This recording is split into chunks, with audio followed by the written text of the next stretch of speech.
Hi, welcome back guys. This is your friend, Let Us Head Fanfics, back with amazing fanfiction. This is the series of What If Deku Starts Revolutionary War. Now before starting, please give this video a like and subscribe to the channel if you want more videos like this. Now let's get into the fanfic. In a year or so, when people asked him why he began to walk the path that led him here, he would struggle to give them a concrete timeline. Midoriya Izuku didn't exactly know when his world began to fall apart. Perhaps it started during the first day he had been diagnosed quirkless. Maybe it was just hours later, when he begged his mother for any form of support and got an apology in return. In the end, even as a child, deep down he knew that the absence of a quirk in a world full of superpowers was essentially the painting of a giant target on his back. That his dream was just that, a dream. The next decade or so was hell. Maybe not quite hell, but it was his first taste of prolonged pain. Because in the eyes of society, quirkless was as good as useless. Bakugo Katsuki, once his closest friend, branded him with the name Deku, as a reminder of how a single part of his genetic code deemed him lower than everyone else. And on that day the admiration for his powerful, heroic friend had been snuffed out by the same person he would have gladly laid down his life for. Perhaps in another world, they would have remained friends if he had developed a quirk on that fateful day. Perhaps in another world, he would have been kinder. But not in this one. In this one, Kaken became Katsuki. And then he finally became Bakugo the day he left a searing handprint on his back, an explosion tearing through his clothes and roasting a small handprint onto the flesh underneath. The entries, 4 whole pages of writing that had been penned down with excitement and care in his very first analysis journal, had been torn out and set ablaze in the dead of night. He had watched quietly as the small bonfire removed the last positive connections he had to his first and only friend.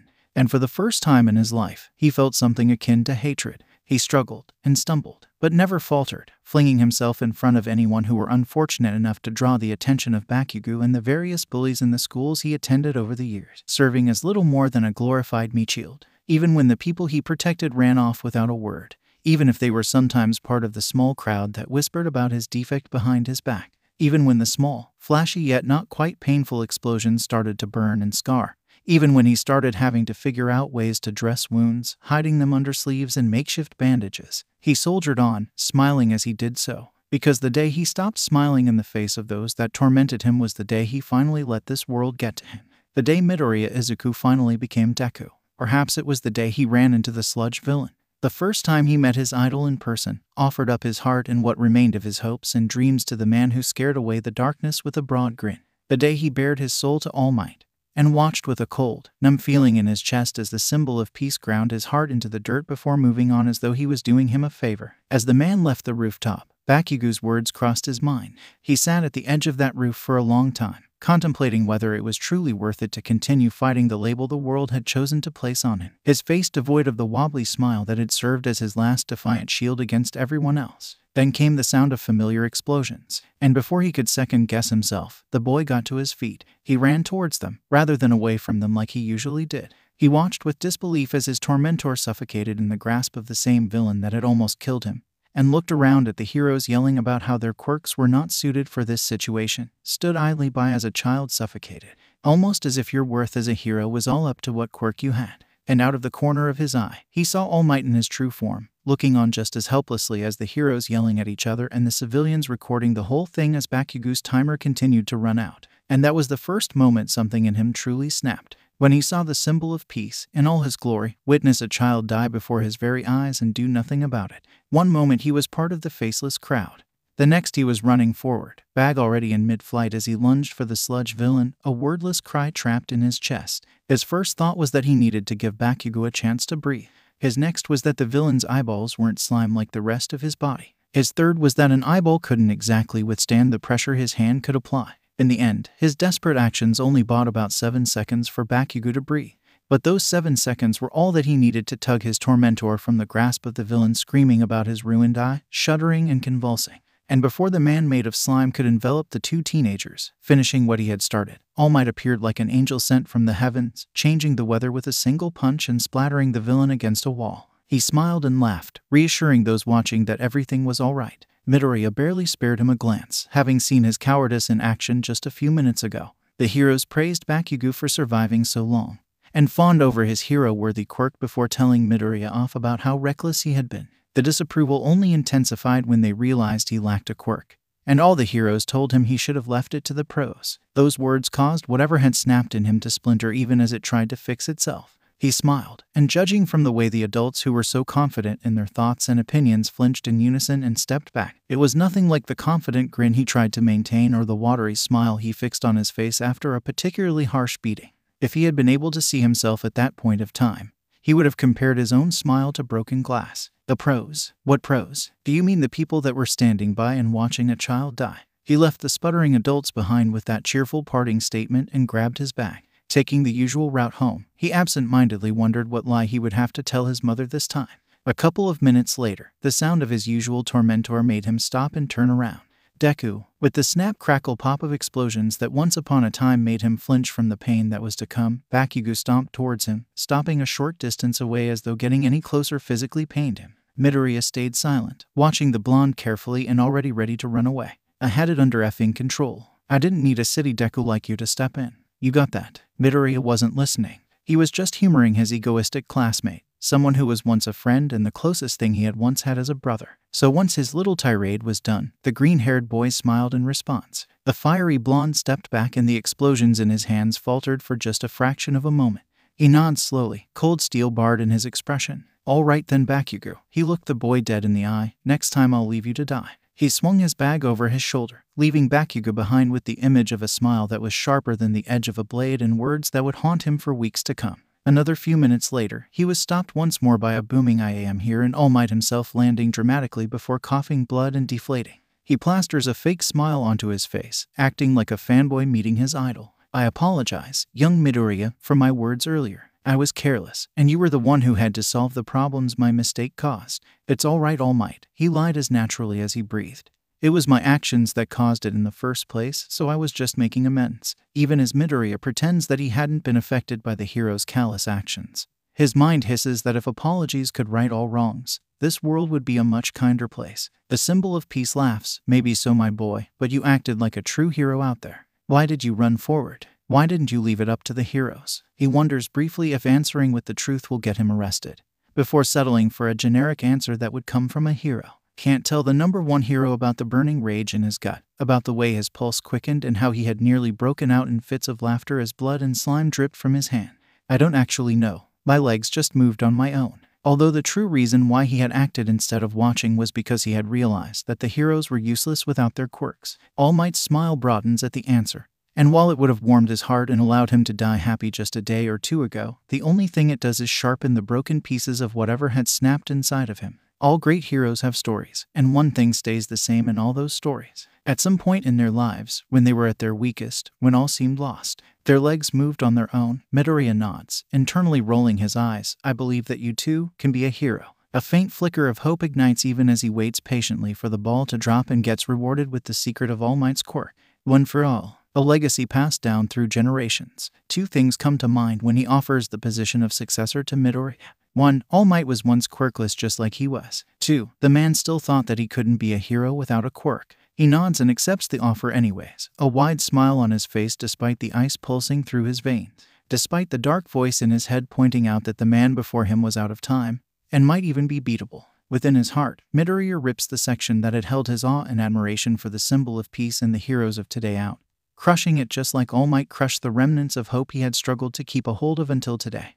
Nevertheless, Midoriya continues keeping up the facade of a bright-eyed idealist. After all, it wasn't exactly a facade. Deep down, he still wanted to be a hero, and he still believed that heroes would save the day, that he could save everyone as long as he tried hard enough. He cleans up Dagobah Beach with his bare hands, not just because All Might told him to, but because he wants to start leaving his mark on the world. And what better way to do so than to erase this careless taint on nature? One day, as he pulls on his gloves, the boy walks down the stairs and notices a pink-haired girl digging through the pile of salvage that he had put to one side. She's grinning, hands fluttering across items with the practiced ease of someone used to mechanics, and his eyes fall on the incomplete device next to her. He isn't quite sure how long he stands there, watching the other teenager move around, vaguely resembling a hurricane.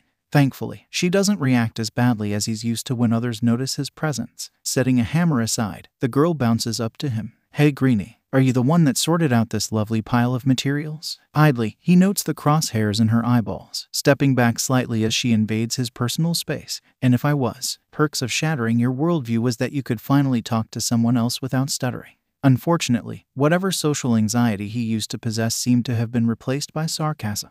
She abruptly reaches out to clasp his hands in hers, and he clamps down on the instinctive urge to run. He didn't quite think that he was going to get hurt. At least, he hoped so. Make babies with me. Her name is Hatsume. She smiles without a care in the world, mind racing so fast that he's hard-pressed to keep up, only facing forward, ignoring failure and just creating more machines. A few weeks after their tentative friendship, he ponders the makeshift support item he's turning over in his hands, head filled with the sound of clanging metal. You know, Hatsume-san, your inventions are gonna be better than heroes someday. He mentions the stray thought to her as he lugs the shell of a car away from the beach and she finishes creating her latest prototype of a stun gun. It elicits a giggle from the pink-haired girl, and he feels his own lips curl into a smile. I'm being serious. You've got a bright future ahead of you. At this rate, you're gonna somehow invent space travel 20 years in the future. In fact, her smile becomes more genuine when he continues to talk about her ability to tinker and create, which ends up becoming a short, peaceful discussion about the practicality of certain items. They agree to go to UA together after he tells her about the purpose of his training. Zuckun, promise me that you're gonna only use Hatsume support items once you make it big? Yeah. Ignoring the fact that you somehow said that out loud. Why wouldn't I? Do you think that I'd trust anyone other than the glorious Hatsume with my safety? Midoriya turns to give her a small, teasing smile. He is unsure why she hugs him after he mentions that, but chalks it up to Hatsume being Hatsume.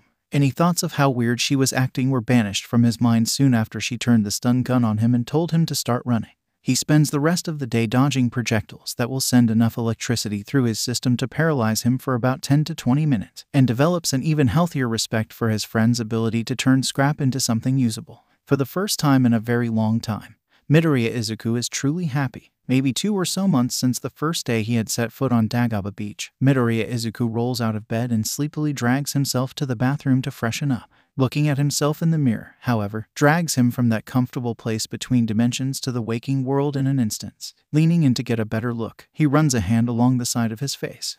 He backs off, pulling up his shirt in order to confirm his suspicions. Guess dragging around trash and running from Hatsume is training after all. As he showers, Midoriya considers the idea of learning some sort of martial art. Even with All Might's mysterious, busted quirk coming soon, he couldn't just rely on overwhelming strength to win all battles. Plus, it didn't sit well with him. What kind of hypocritical bastard would he be if he turned his back on all those years of pain and torment? He settles on checking the internet as his next move. Digging through the internet for about 10 minutes told him all he needed to know. There was absolutely no way he was going to get into any sort of dojo as soon as his lack of a quirk came into the light. His best bet would be to go through the same process he did with anything he wanted to learn. Read, practice, and then learn from whatever mistakes he made along the way. With fighting, it might cost him a couple injuries, but what was his life without cuts and bruises? He sighed, closing the laptop and swinging his bag over his shoulder with the practiced ease of someone well acquainted with running away and keeping his possessions alive at the same time. There was no time like the present. About 3/4 of the way through the 10-month training period All Might has given him, Bakugo's anger finally boils over and he leaves a new scar on Midoriya's body, dangerously close to his spine. It takes everything he has to not fight back, and the wound stings throughout the rest of the day. It's not the first time he does it, but hopefully it'll be the last if both of them get into UA. Bakugo and his heroic quirk is, unfortunately, practically guaranteed a place in the school. Midoriya and his hard work will hopefully be enough to match raw talent and, most of all, the quirks of the other potential UA students. He continues cleaning up the beach despite his new injuries, but the occasional wince despite his depressingly high pain tolerance is enough for Hatsume to catch on. She forces him to sit down,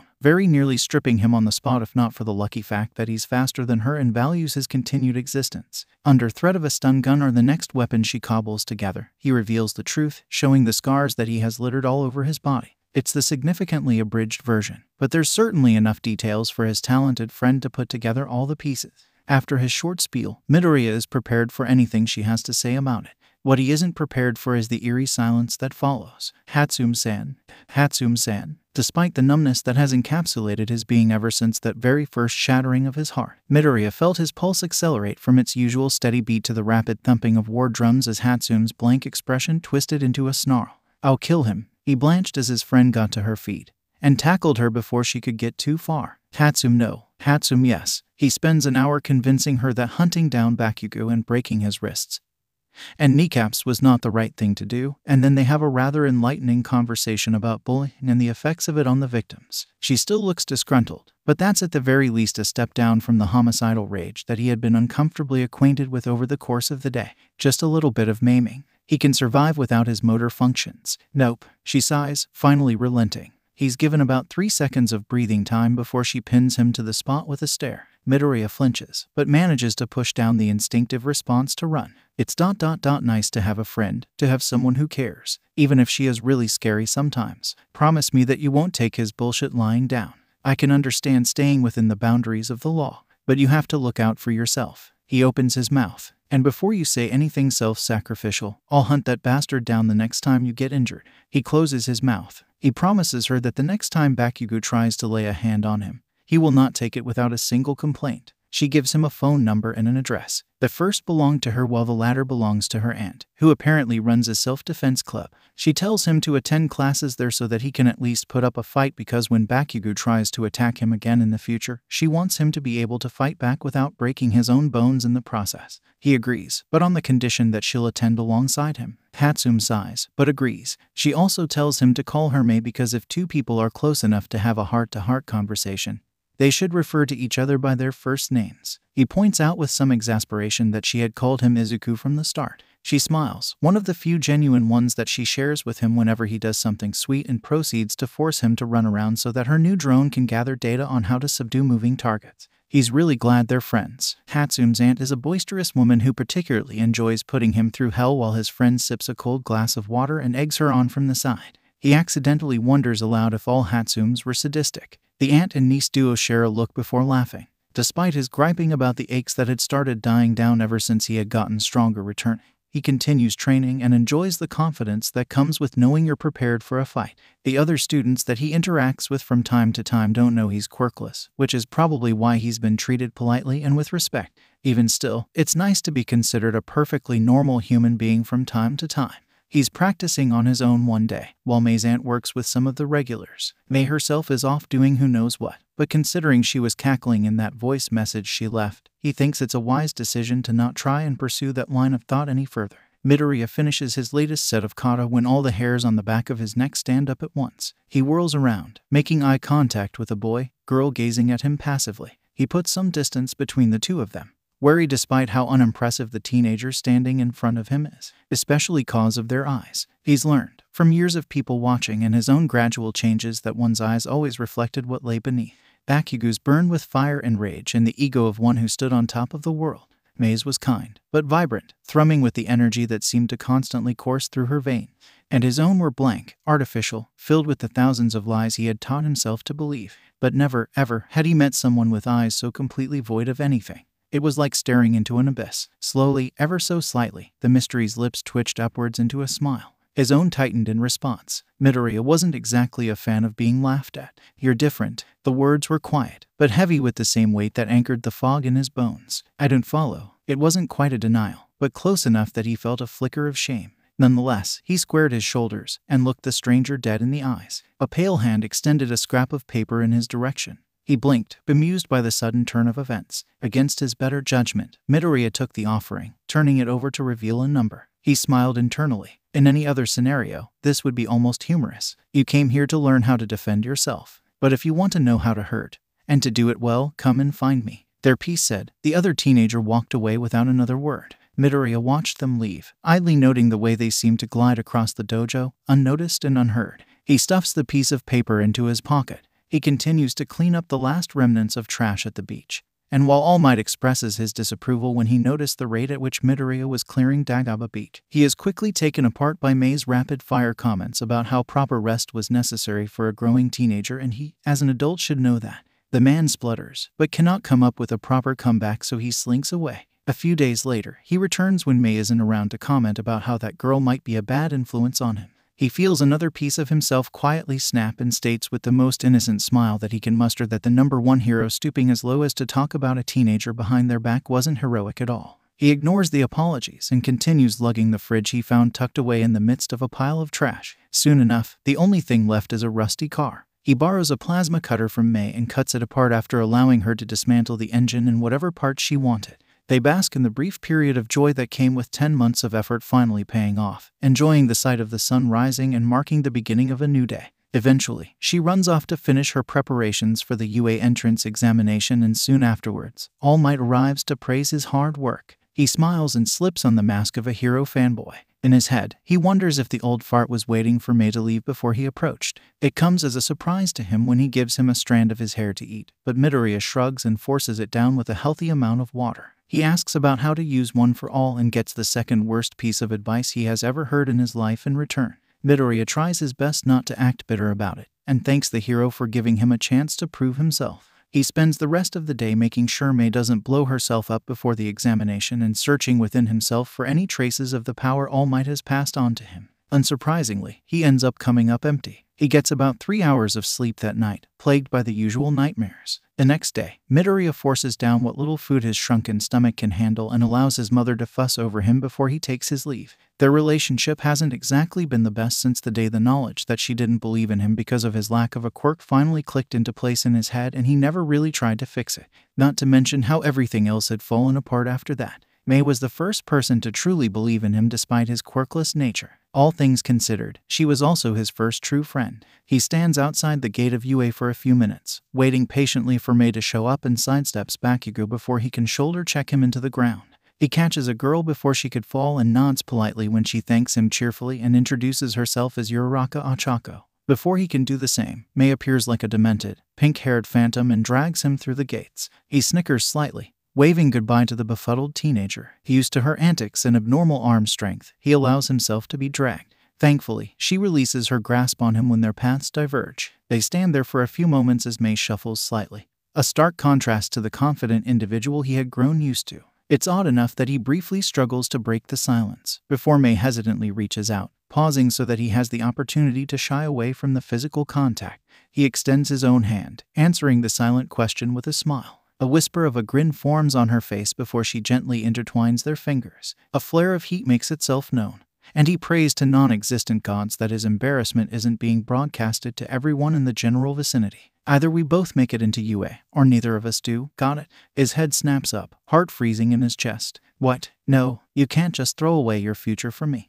You're practically guaranteed a spot in the support course. You can't just ditch it for ... for this. He gestures to himself with his free hand, more than a little frustrated. In response, her grip tightens slightly. I'm dead serious. Getting into UA doesn't matter if you're not there. He grits his teeth, but is completely unable to help the affection burning wildly in his chest. Internally, he swears that he'll pass this exam or die trying. The two trade tiny smiles before untangling their hands and bidding farewell. As Midoriya walks away, he takes several deep breaths before slipping back into the almost comforting numbness of apathy and hatred. The written examination is simple enough, although he has to stop himself from putting the answers he truly believes into certain questions and instead fills in the blanks with the correct responses. Present Mike is the one to introduce the physical portion of the test, explaining the points system. A boy who resembles a robot points out the fourth type of robot on the pamphlets they have gotten, and for some inane reason, he accuses UA of incompetency. Midoriya almost snorts at the expression on the hero's face as he answers the question, choosing to spend time more productively and figure out why exactly there would be a robot worth 0 points. He concludes that there must be a secret scoring system, and coupled with the statistics he has gotten from previous years, he deduces that there must be points given for heroic actions during the examination. Good for him, bad for the other candidates. While he may be at a disadvantage in the power department, he can definitely rack up points by getting other examinees out of trouble. In all honesty, he was going to do it anyway because what good was a hero that didn't save people? He ignores the way Bakugo growls beside him and starts planning, the gears in his mind whirring along at a steady pace. He stretches as the air itself seems to thrum in anticipation for the carnage ahead. Thankfully, Bakugo was assigned to a different region entirely, so he won't have to put up with a deranged teenager who is more than likely to drop a robot on his head. Soon enough, Present Mike screams to announce the beginning of the examination. He darts forward and heads further into the fake city as the examinees around him start to stop and take out robots. It leaves him with a decent number of robots to fight, and he racks up about 30 points before his hands are bloody and sore from tearing at metal plating and ripping out wires. Taking a page from May's book, he disables the arm of a fallen one-pointer and manages to rig up a makeshift gun. He gets himself another 20 points while occasionally taking his attention away from the robots to save other examinees from falling robots and handing his gun to a purple-haired boy who looks more desperate with each second. Maybe try acting like a hero rather than causing property destruction? Yeah. After the not-so-subtle hint about rescue points, Midoriya takes off once more, leaving a puzzled teenage boy in his wake. In an alleyway, he comes face to face with another purple-haired teenager, practically drooling as he advances on a girl pinned to a wall by. Balls. Not questioning it after all the things May had put him through, he kicks the boy. He bounces back, a cry of protest dying abruptly as he bears witness to the dagger-like smile that greets him. Release her and F off before I turn you into a meat pretzel. He slams the iron bar he had been using against a wall with a satisfying crack, expression twisting briefly into something far more demented, a hint of the monster lurking beneath rising to the surface before it returns to its cage. The short pervert trembles and cries before doing as he said. Not stopping to hear whatever the girl has to say before he takes off, he tugs another examinee out of the way of a falling robot and feels something akin to pride at how the insomniac from earlier is laying waste to robots while saving people. The ground rumbles, and the zero-pointer is released. He sees everyone immediately hightail it in the opposite direction, and wonders if this is the future of heroics. He weighs the pros and cons of using the last few minutes to try and deactivate the boss robot just as a cry for help reaches his ears. He sees several other examinees stiffen at the sound before continuing to run, making eye contact with the purple-haired boy he had aided earlier. He hopes that at least one more person will make the right choice. Shinsu Itoshi runs away, and he will regret it every time he sees Uraraka Ochako after that fateful day. Midoriya Izuku may smile and laugh and treat him like a human being despite his villainous quirk, but he will see the judgment in his eyes every time he interacts with the boy. The same cold look of disappointment that will haunt him in the weeks to come as he remembers how he runs away like the other examinees, leaving a single boy to run towards the danger after looking to him for assistance and finding none. Midoriya Izuku feels something snap in him for the third time and absent-mindedly notes that it might be his faith in humanity. Or his sanity. Why not both? He chuckles even as he wrenches a length of rebar from a shattered piece of concrete and sprints for the person trapped under rubble and notices that it was the girl from the UA gates. Midoriya uses the magical power of leverage to raise the rubble long enough for her to escape. Unfortunately, but unsurprisingly, her ankle is twisted and the zero-pointer is almost upon them. He searches his brain for a plan and comes up empty. Quirk, not really the time, but anything I touch with 5 fingers becomes weightless. He begins to move them away, before his mind makes the calculations that there was no way they were going to be anywhere close to safe before the robot crushes them like grapes. Apologizing, he forces the girl's hand onto his arm and abruptly feels himself floating. Ignoring how absurd yet cool it was, he tells the girl to hold the quirk as long as she can before leaping into the air. Sighing as he decides to take All Might's advice, he rears back a fist and shudders as a surge of energy burns him from the inside out. Throwing it forward and catching a glimpse of the golden tendrils encircling his arm, he yells a battle cry and makes contact with the zero-pointer. The massive robot crumples and something inside it explodes, which creates a chain reaction of fiery beauty as his arm turns purple and limp. He numbly realizes that the bones in it have been pulverized before he latches onto the falling robot and lands safely. The familiar effects of gravity return and he sees Uraraka throw up. Midoriya feels a single pang of guilt before he falls onto his back and tries not to scream as Present Mike announces the end of the test. Recovery Girl soon appears to chastise him for pushing himself too far and he tries his best not to stumble and fall as all the stamina he has is used up fixing his broken arm. He makes a mental note to ask May for ways to not turn his bones into pulp as he walks out amongst the whispers of people who recognize him as the person who destroyed the zero-pointer. Purple Hair comes up to him, but whatever insincere apology he was going to say dies on his lips as Midoriya brushes past him with another of his grins that are apparently terrifying to everyone but May. Speaking of May, he sees the pink-haired inventor hovering outside the gates of UA almost anxiously. If he didn't know that May didn't get anxious, she somehow senses him and turns around with one of her usual smiles, but it flickers and winks out when she sees his state of fatigue. Not asking any questions, she offers an arm for support and they walk back to his house. His mother is absent, working as usual, so no one answers the greeting he calls out. He points May towards the coffee and they sit on the couch, drinking their respective beverages and listens to her rattle on about how interesting her day had been and how she hadn't even blown up a single thing. When she falls silent, he picks up the pace by explaining what he had done, what he had seen, and the quirk that he had just manifested. Then he hesitates. In the end, he huffs a breath of bitter laughter. Why not tell someone else about the cluster if that was his life? Can you keep a secret? She scoffs. Is that even a question? Midoriya smiles wanly. He begins to tell her about One for All and the failure of heroes. He finishes his tale in about 20 minutes. She stares at him, and her face alternates between boiling rage and a deep sadness. He waits for her to absorb the knowledge he had just dumped on her, drinking the last of his hot chocolate.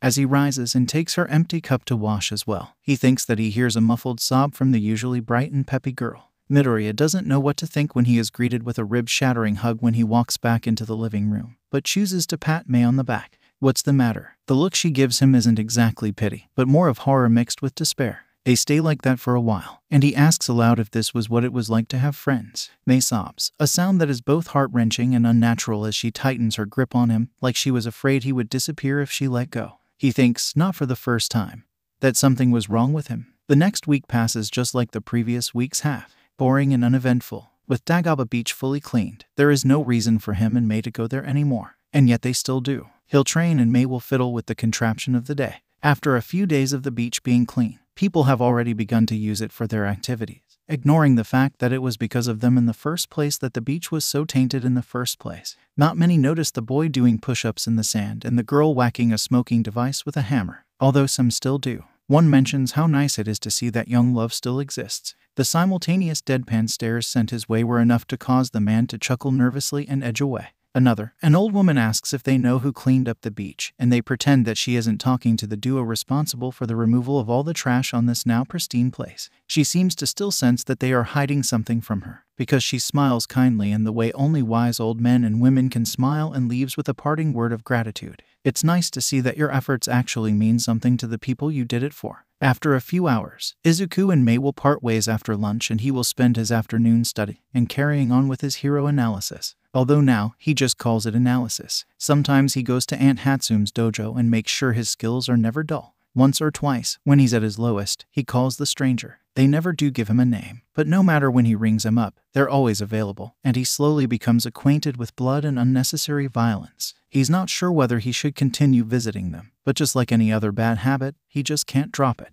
And Midoriya is learning something. He's just not sure if he's learning the things he should. Mom tries to get him to go to therapy one day. He smiles and asks her what she thinks is wrong with her son. When no answer comes, he leaves to meet up with May. For someone he met almost a year ago, it was almost funny that he couldn't imagine life without her anymore. It was actually more pathetic and sad than funny.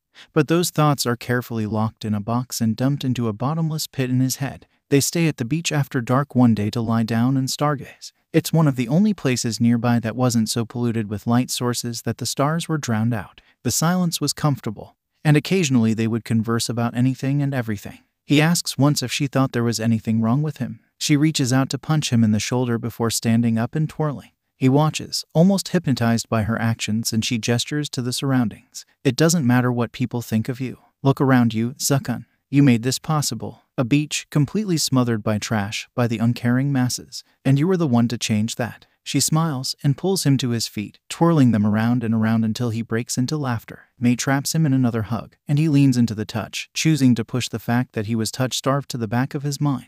He whispers a thank you to her, and she responds in typical May fashion by reminding him he was only allowed to use her support items. As per usual, he agrees almost immediately. When the letter from UA finally comes in the mail, he takes a trip to the beach that had become more of a home to him than his cold and empty house, sitting on top of the small cliff overlooking the sea and dangling his feet over the edge. May arrives a few minutes later with her own letter and they open hers first. Unsurprisingly, she passes with flying colors, and Power Loader welcomes her to the school with a warm grin, but they both hear him mutter about how she had set a desk on fire and hoped it wouldn't set the baseline for the rest of the year. They both snicker in response. Despite holding his future in his hands, Izuku can't find it in himself to care. He gets a disc identical to the one his friend had gotten, and All Might materializes. May's eyes narrow almost immediately, and he reminds her that murder wasn't justified. After a long speech that they both tuned out, the final judgment was clear. He had passed. No, he had succeeded. 68 villain points and 80 rescue points, giving him the highest score in recorded history. His friend cheers softly before looking at him. Her face melts back into the familiar expression he labeled Soft May, and he realizes that the water dripping onto the disc were his tears. He cries for the first time in a long time, and despite the tears, he still feels empty. Cold. May holds his hand, and he feels a tiny flicker of warmth. He wonders if he has ever told her how much he loved and appreciated her, when she squeaks but wraps him in another embrace. He makes a mental note to remove his habit of speaking aloud. They're going to UA. He ponders how different the people in his future school will be as compared to the mixture of bullies and bystanders that middle school was filled with. He considers what he would do if the future generation of heroes are as narrow-minded as All Might in their views on the quirkless. He decides that it will probably break what was left of his heart, but for some reason, he doesn't care anymore. He wonders when he stopped caring about what the world thought of him. He thinks it's probably the day All Might takes his heart and rips it into two. Izuku did tell May that he would prefer to do this alone considering it was the first day of school and all, but when had his stubborn, incredibly smart partner in crime listened to him. They exchanged some snippets of conversation while walking through the same halls the greatest heroes had walked through at some point in their lives. Almost too soon, the duo bid farewell to one another. The inventor squeezes him in a slightly too tight hug, before bounding off to break the world record for number of explosions triggered on the first day of school. Izuku watches her go fondly. He chuckles at the thought of the chaos Mei was going to commit, but the small smile on his face perishes mere minutes afterward.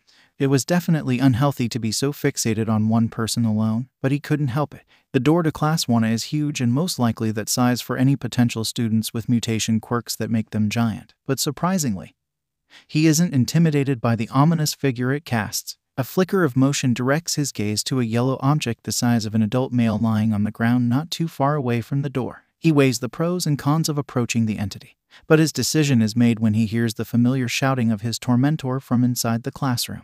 Walking over, he carefully turns the yellow object over and is met face to face with a man who looks as dead as he feels inside. They have a brief staring contest. Who let a homeless guy into UA? The snort he gets moments after that thought crosses his mind alerts Midoriya to the fact that he was muttering again. Darn, he should really fix that habit. For the record, I am the homeroom teacher for Class 1A, not a hobo. Despite the gruff drawl, his tone carries a hint of amusement. Then the man leans back, rolling over, and a brief flicker of judgment allows him to draw the conclusion that he is being tested.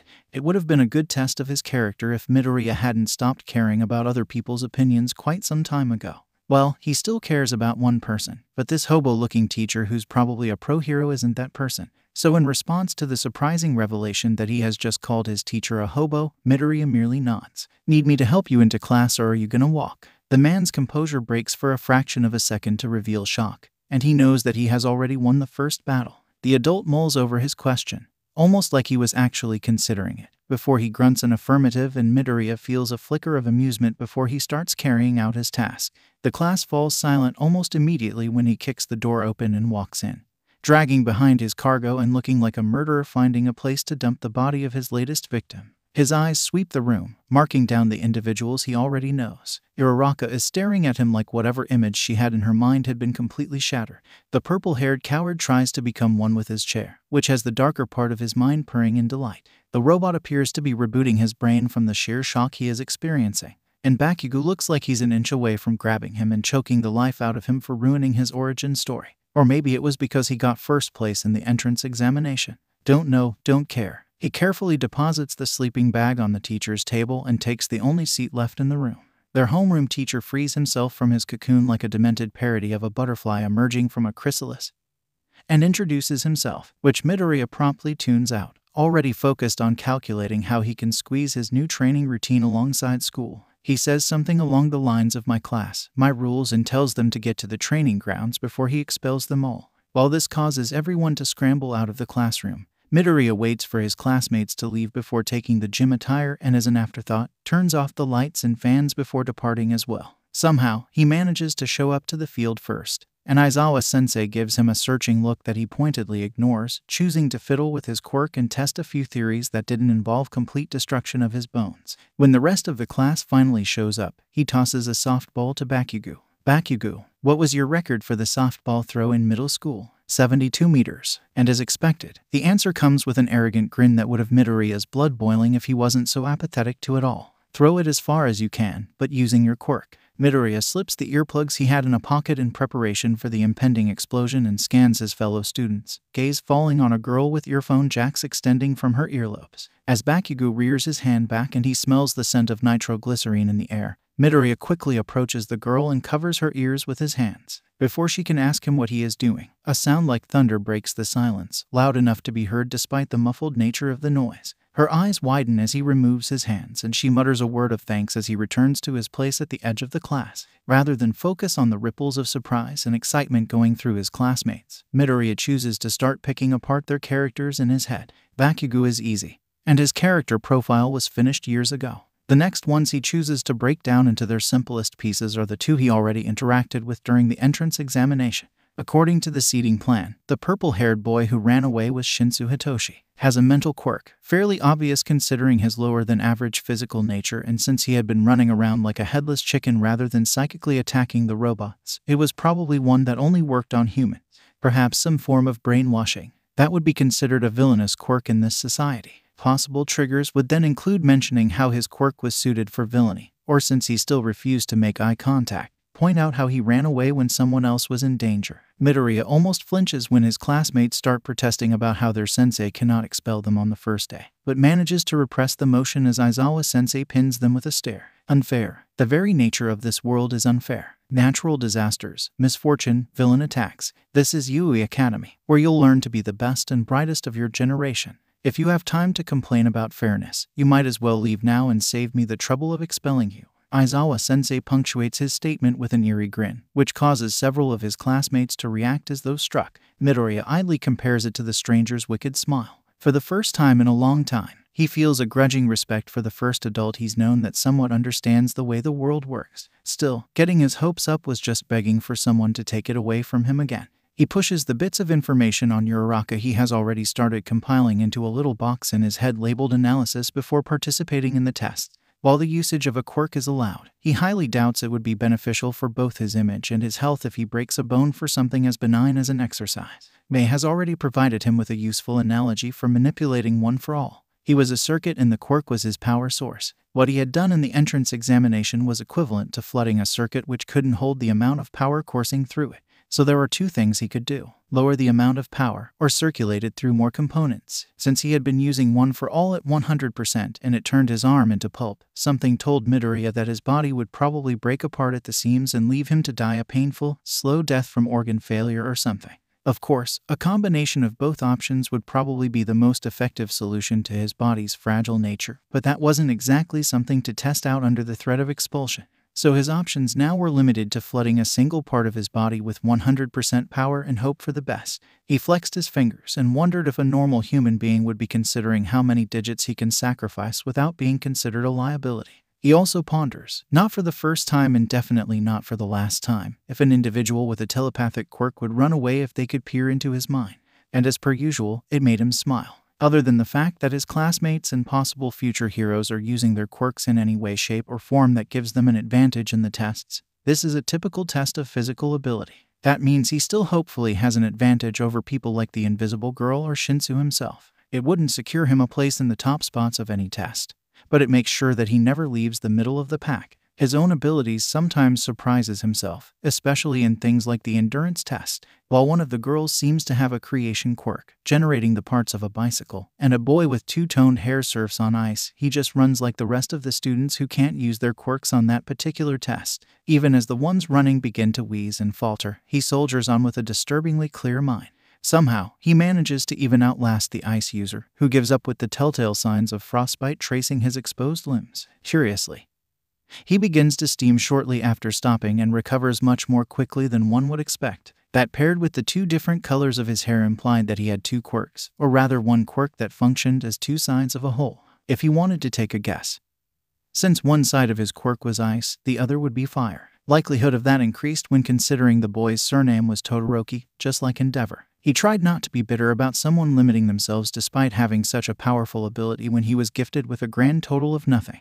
The girl on the bicycle gets first place, but by the time he finally gives up and decides to save some of his stamina for the next few tests, her bike also seems to be running out of juice. He smiles politely when a red-haired boy with shark teeth exclaims that he's manly, whatever that was supposed to mean. The final few tests pass uneventfully, and he keeps making mental notes on the variety of quirks he has seen and starts on the other psychological profiles as well. Some are easy, like Kirishima's obsession with masculinity, and unsurprisingly, he latches onto Bakugo. Midoriya lets it happen, but feels a brief hint of pity for the teenager. Although, in a school like this that favors the strong, perhaps his bully will feel right at home. He'll just have to wait and see. He raises an eyebrow when Uraraka floats the ball into oblivion, and takes the time to praise her for ingenious quirk usage. She's the one person so far that he knows and hasn't done anything to let him down just yet. The girl looks cheerful after it, so he considers his attempt to socialize a job well done. Then it is finally his turn at the ball throw. He tests the weight of the ball, running one for all through his index finger and tosses it into the air in preparation of blasting it. Much to his mild displeasure, however, he is unable to call up his quirk and catches the ball without fumbling. He turns around and sees Aizawa-sensei's impressively red eyes, notes the way his hair levitates, and figures out the identity of his homeroom teacher. He mutters the word Eraserhead under his breath and derives some pleasure from the way his teacher's quirk deactivates in surprise. Nevertheless, he recovers quickly. Midoriya Izuku, I don't know if you're arrogant or just incompetent. You were planning on using that destructive quirk of yours, weren't you? If you're only good for one powerful attack, you will be nothing more than a liability to your teammates and those you are trying to protect in the future. Figure out a way to do it without crippling yourself, or I'll expel you immediately. Aizawa-sensei declares his intentions amongst the ripples of anxiety and confusion coming from his classmate. It was probably meant to intimidate, but Midoriya barely listens, wondering if Aizawa-sensei had noticed the fact that he wasn't using his arm for the test. The adult's expression deepens into a frown. If you can't even take simple criticism, you don't deserve to be in this school. You could hear a pin drop in the silence. He feels a familiar primal rage grip at his heart. And despite the fact that he knows Aizawa-sensei is trying to motivate him into doing better, another part of him quietly breaks into pieces at this man, who knows absolutely nothing about his life, accusing him of being unable to take criticism. He takes a deep breath, centering himself. He can't break now, not in front of Bakugo, and especially not in a way that will ruin his plans. Reaching into the back of his mind, Midoriya summons up the image of the stranger, and immediately his anger is quashed under the icy dread that his pseudo-mentor wields like a scalpel. Before the fatigued-looking man can say his next piece, which is most likely something along the lines of he only had one more chance before expulsion, Midoriya smiles. He's checked his own smiles in the mirror after the 10th time someone flinches and edges away from him when he does so, and it is pretty much the only sign of his slowly fragmenting sanity that people can see. The man blinks twice before his eyes narrow and he stops speaking. It's a good thing no one else can see the expression on his face other than their sensei since his back was turned to the class. Silently, he turns, mentally adjusting his posture for maximum efficiency. He repeats his gestures from earlier, but this time he actually activates one for all, forces the energy into his finger and strikes the ball. It disappears with a small boom, and Aizawa-sensei reveals the score he has gotten. Over 2,000 meters. The man appears to be pleased with the results, like he is proud his teaching methods actually work. Midoriya contemplates whether or not it would be worth it to burst that bubble and risk expulsion. Before he can make a choice that will probably end his brief stint in UA, Bakugo shrieks and literally flies through the air towards him, explosions propelling him. Midoriya is briefly reminded of every single time the explosive teenager hurt him. Out of the corner of his eye, he sees Aizawa activate his quirk once again and the explosions are immediately snuffed out. Still, his irate tormentor continues to lunge forward and starts up with his usual right hook. The bandages around Aizawa-sensei's neck are already levitating in an attempt to restrain the errant blonde. But Bakugo's fist is already nearing his face. For once, Midoriya doesn't just tense up and allow himself to get hit as Mei's words surface in his mind.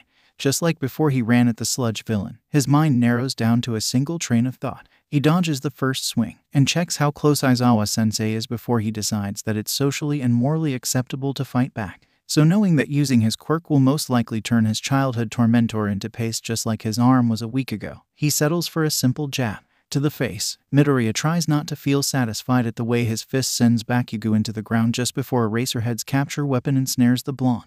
He winces slightly and realizes that he punched him with the hand with the broken finger. Shaking his hand, he ignores the murmuring around him from his classmates and tells Aizawa-sensei that he's going to see Recovery Girl. His homeroom teacher is still attempting to restrain Bakugo, so Midoriya assumes that's a "you can go now" and leaves without looking back. A few minutes later, hurried footsteps echo behind him and he turns slowly to meet both Uraraka and Shinsu. After about 4 seconds of awkward silence, Uraraka speaks up, "We thought you might need some help," and directions to the infirmary. Midoriya tries to protest at first, then realizes he doesn't actually know where the infirmary is and drops the subject. Uraraka is a chatterbox. That was his first real impression of her. He takes the opportunity to ask a few questions about her to get a better view of her character and is shown a hint of the determination and strength hiding under her bubbly exterior. She'll make a good hero, even if she's in it for the money. That actually sparks a brief argument where he tells her, very bluntly, that there are other ways to earn money. When she says that this is the only occupation that allows her to save lives and earn a good paycheck while doing it, he points out that her underlying motive isn't exactly money, but the necessity to do something good with her life while still earning enough. Shinsu agrees. The only real contribution he has to the discussion, while the only girl member of their little trio looks like her worldview just got shattered. He turns to Shinsu, and in an act of stupidity that he knows will produce results, Midoriya hazards a guess at his quirk. When he goes white at the word brainwashing and his posture turns defeated, the green-haired boy begins to feel bad. Instead of ripping into him for being bitter about the label he has attached to him due to his quirk, instead of getting off his ass and actually doing something about it, he decides to go the nicer route and tell Shinsu he'll make a good hero, but needs more physical training. He tries not to feel like he's manipulating a kid starved for social interaction, and tries his best to convince him that relying only on his quirk is essentially signing himself up for failure. And when Shinsu turns defensive, he allows his expression to fall into a sneer. You do realize that even if I hadn't used my quirk for the ball throw, I would have scored higher than you just cause of my fitness alone. Shinsu falls silent and struggles to come up with a counterpoint, but never gets a chance when they arrive at the infirmary. He knocks on the door, briefly thanks the duo for coming along with him, and enters. Recovery Girl looks up from whatever she was doing, and her face crumples with exasperation when she catches his broken finger. A quick kiss fixes that, and he quickly takes the gummy bears she forces into his hand and swallows them to get the necessary energy boost to deal with the rest of the day. Shinsu and Uraraka still follow him, even as he goes back to class to collect his things and finds Bakugo sulking inside. They haven't even stepped through the doorframe when the blonde notices them. Deku, he screeches that cursed slur of a nickname, hurtling forward like he hadn't learned his lesson. Not in the mood for a confrontation with their homeroom teacher or recovery girl, he starts to dodge before realizing that there are people standing behind him. So, against his better judgment, he allows Bakugo to grab onto his arm and burn it with his explosions. How do you have a quirk, you useless Deku? I knew you were looking down on me. Wow. How mature and totally not self-centered. The other arm swings in an arc propelled by another explosion, and he blocks it, unflinching and uncaring despite the fact that he can sense his right arm starting to roast under the constant explosion. He is about to sock Bakugo in the face again, and probably the groin afterwards, when a person pushes past the two members of Class 1 is stuck in the doorway and fires a familiar stun gun. His tormentor shudders, twitches and collapses in a boneless heap as Mei checks over him while still training her weapon on his attacker. Her expression freezes when they both examine the new handprint on his arm. Not bleeding because the heat had cauterized the wound and hardened into something cold and angry. She fires the gun twice more before taking him by the uninjured arm and drags him out of the classroom, gentle despite her obvious rage. Shinsu and Uraraka hurry to catch up, but whatever they were going to say dies a gruesome death in their throats when they glimpse the pure fury on Mei's face even as she applies the medicinal gel they have created in preparation for a situation like this one. Izuku has no such qualms, and spends the rest of the journey out of UA defusing his soon-to-be hostile friend and extracting yet another promise that she won't kill Bakugo the next time they meet. They are stopped at the gate by Aizawa-sensei, of all people, looking more done with the world than before. He looks over them, entirely uncaring. Hatsume, I should expel you for using unlicensed gear on a fellow student. In fact, I should be arresting you. Izuku tries not to take offense at that, even as Uraraka and Shinsu protest. Mei's anger is forgotten.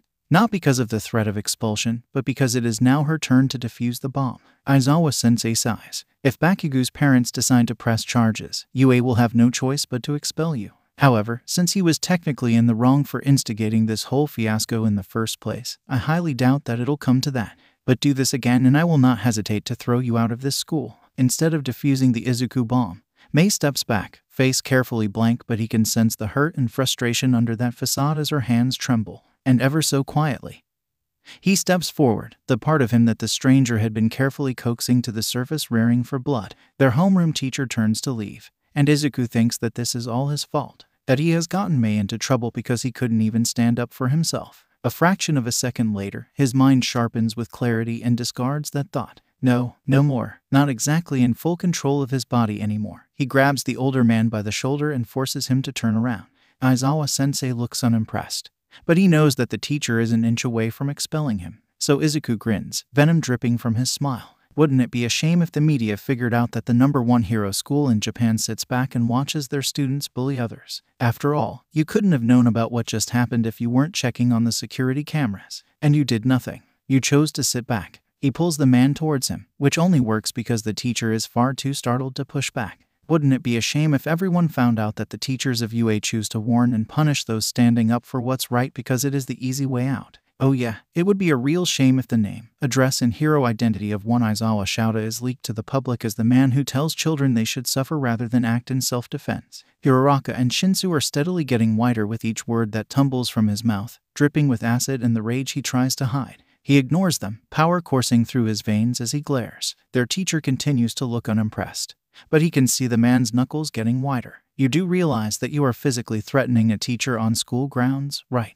Yeah, I could expel you right here and now hangs in the air, unsaid but felt nonetheless. In response, he removes the recorder he keeps on him at all times and replays the conversation they just had, in which dear old Aizawa-sensei warns them that standing up for themselves was useless. Aizawa-sensei goes as white as his classmates. Midoriya Izuku smiles. No, he grins. Go ahead and expel me, sensei. See where that gets you. See if the principal wouldn't just boot you out and deny any connection you have to his prized institution. Go ahead. Try me, you hobo wannabe. Do you really think that I'm scared of someone who thinks that using his authority to scare children into submission? F off. Before their homeroom teacher can respond, he shoulder checks the man and walks off, Mei following behind him after giving the man the stink eye. Hiraraka is the only one to follow them afterwards. Shinsu is nowhere to be seen. When asked, she says that he stopped to talk to Aizawa-sensei. He nods, having expected it. Eraserhead must have been the boy's idol, and he just threatened to tear apart said idol's life brick by bloody brick. She calls him Midoriya Deku, and he almost wants to wrap his hands around Bakugo's neck and squeeze till all life is extinguished.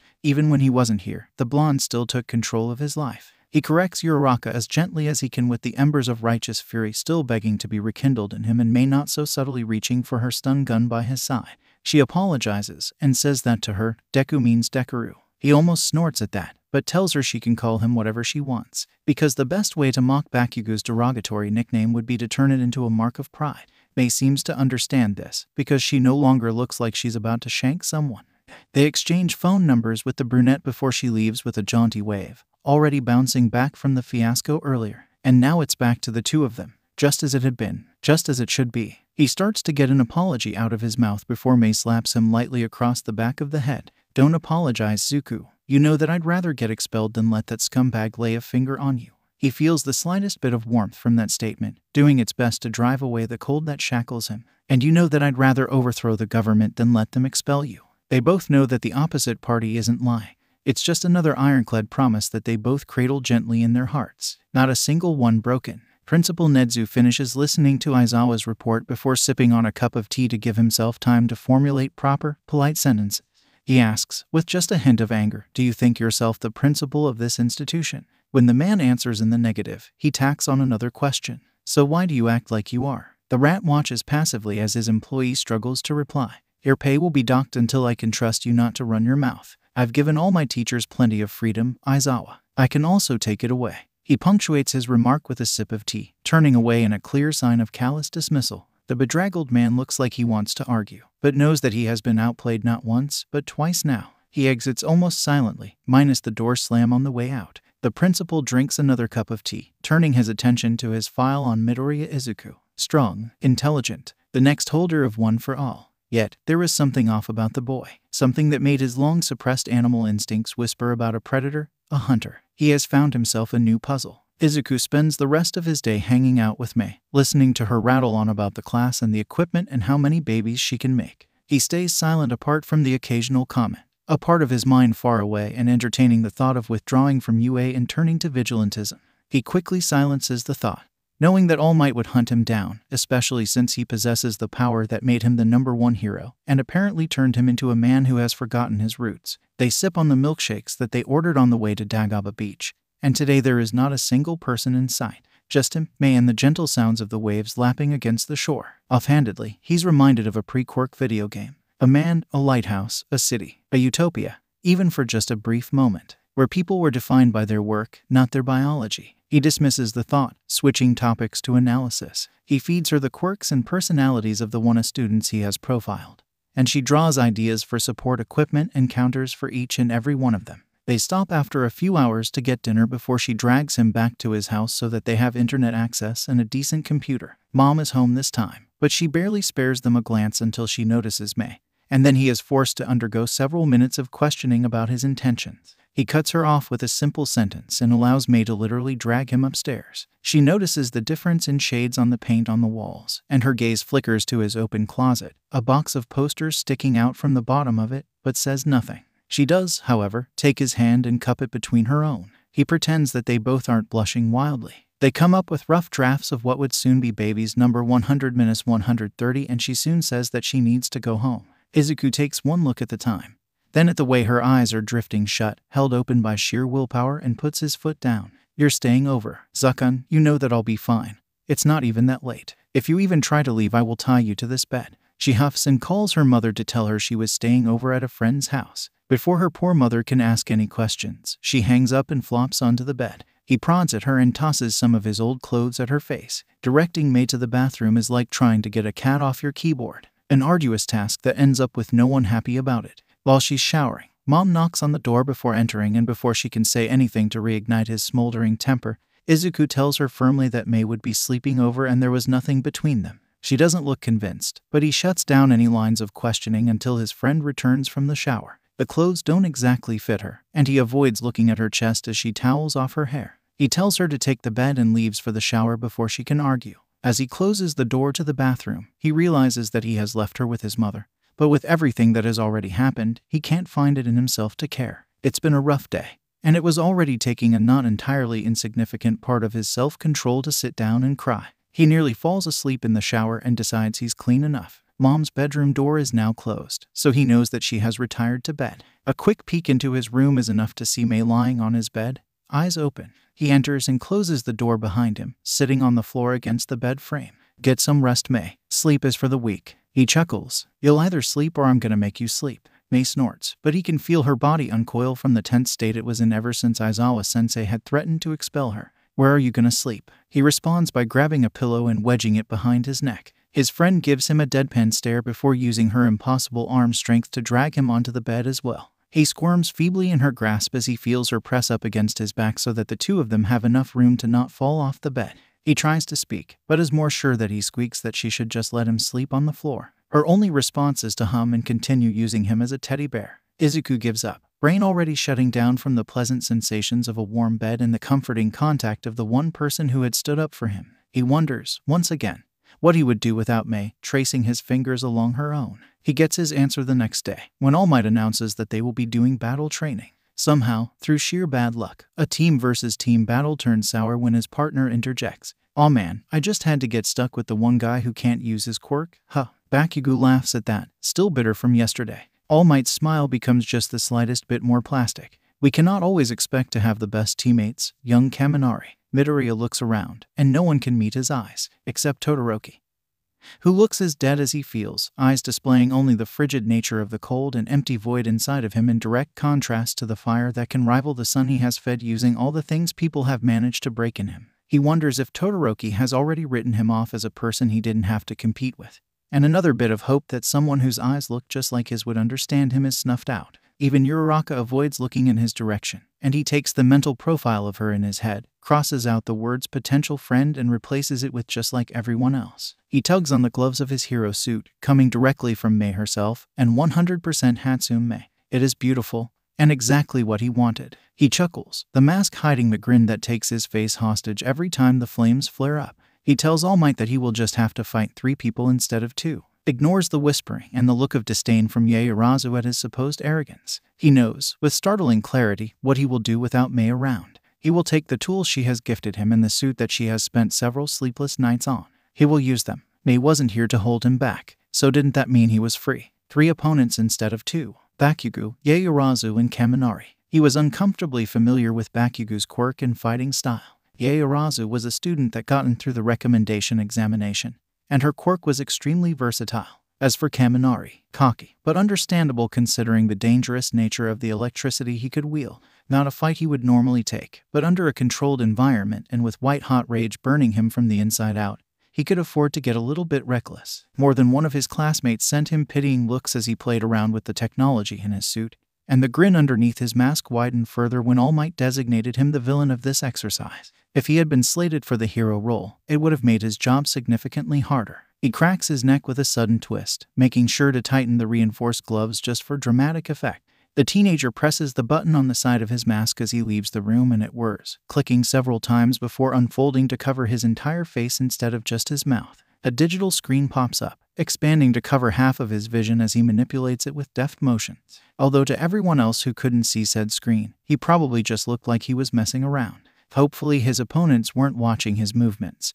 That would ruin some of the surprise. Even still, it was quite likely that they were expecting him to lose, and lose without question. Not completely unwarranted. It was 1 versus 3 after all. With his penchant for turning his bones into Rice Krispies, it wasn't too far of a stretch to assume all he had in him was 1 or 2 good attacks. Worked in his favor though. Overconfidence was a slow and insidious killer. Midoriya checks the comms system, and isn't surprised when Mei is online and tuned in for some reason, ensuring that the noise-canceling function is on. He starts a call and waits patiently for her to pick up even as he sets up the traps that will be needed for the game he wishes to play. In fact, the greenette is stringing up the last tripwire when she does answer the call, slightly out of breath. Moshi, CEO of Hatsum Industries, reading you loud and clear in the background. He hears what sounds like an adult crying over explosions. Despite his dark mood, Izuku smiles just a tad. Enjoying yourself? You know I am. What's up, Zu? A part of him wonders how many variations of his name his partner will go through before she's satisfied.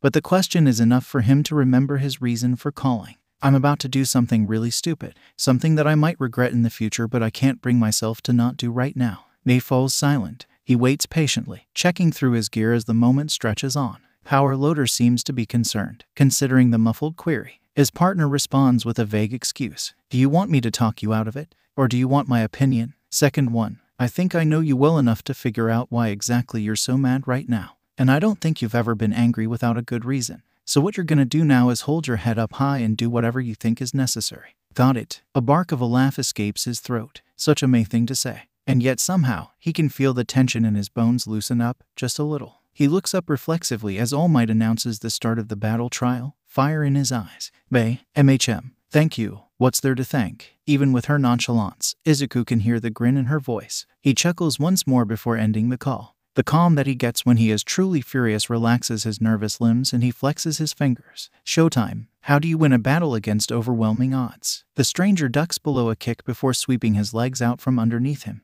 Unperturbed, Midoriya breaks his fall with an arm, chaining it into a double front kick. They brace against the hit, soaking up momentum with a slight sway before twisting and grabbing, flinging the greenette across the room and into a padded wall. He coughs, reflexively blocking the attack he knows is coming, but not prepared for the knife that very narrowly misses an ear. There are two answers to that question, but for the sake of time, the stranger extends a hand to their downed opponent. Let's teach you the easier of the two. The scanner alerts him to the 3 heat signatures on the ground floor and he sighs at the long trek downstairs before a brilliant idea surfaces in his mind. The small part of his brain that governs self-preservation screams as he runs at a window, arms crossed in front of his face as he slams straight through it. Glass shards bounce off his suit and he is suddenly grateful that Mei talked him into full body protection after several jagged pieces find a new home in his torso. Turning around as quickly as possible, the claws on his gloves slide into place as he jabs them into the wall. With a sound akin to nails down a chalkboard, he makes his speedy descent with some minor regret at the noise he's now putting up with. When he reaches the second floor, he breaks another window to re-enter the building and turns on the thermal vision lenses. Unsurprisingly, one signature is blasting ahead while the other two hang back, more cautious. He waits for about 4 seconds. There is a brief ping as the first tripwire is set off, and Bakugo falls flat on his face just in time for the flower bomb he added to his arsenal detonates to coat him and the air around him with the powder. He listens to the swearing, slightly amused. Twisting a finger, he opens up the back door to the hero team's comms. Not to insult your intelligence, but that was flour you just got smacked in the face with. Feel free to use your quirk, but don't blame me if you lose some hair. He ignores the cries of alarm from Kaminari. Hanging out with Mei meant basic hacking had to be part of his repertoire just to make sure he had some defense against the latest baby to wake him up. His former tormentor curses even louder, but there is a lack of the steady crackling that he has long since associated with the blonde, and Midoriya laughs. Bakugo may be a bully and an egoistic a whole, but he was smart enough to understand the threat, something that had kept him out of trouble, and definitely made it easier for those teachers to cover up the things he did. The teenager grimaces at the reminder, starburst scars aching momentarily. Glancing around, he hums before shutting off power to the lights, just to make sure they truly can't see anything. He lowers the shutters on all the windows as well. Interesting that a building like this one had such things installed, but it worked to his advantage. He approached them stealthily, sliding a throwing knife from his pocket and hurling it past the trio. The impact makes the trio turn around, buying him just enough time to get closer. You never face them head on. Too risky that way. Instead, break him into pieces. He can hear Kaminari's breathing pick up and Yaoyorozu responds to the sudden darkness almost immediately by creating a torchlight. Unfortunately for her, all it does is illuminate Bakugo in an empty corridor. He purposefully makes his footsteps echo, and watches the beam of light swing around frantically, trying to search for his whereabouts even as he ducks into the nearest room. He lifts a finger to his earpiece again and taps it twice, opening a private channel to her earpiece. Behind you. She swings around once more, torch in one hand and a quarterstaff in the other. Kaminari shrieks and hides behind her.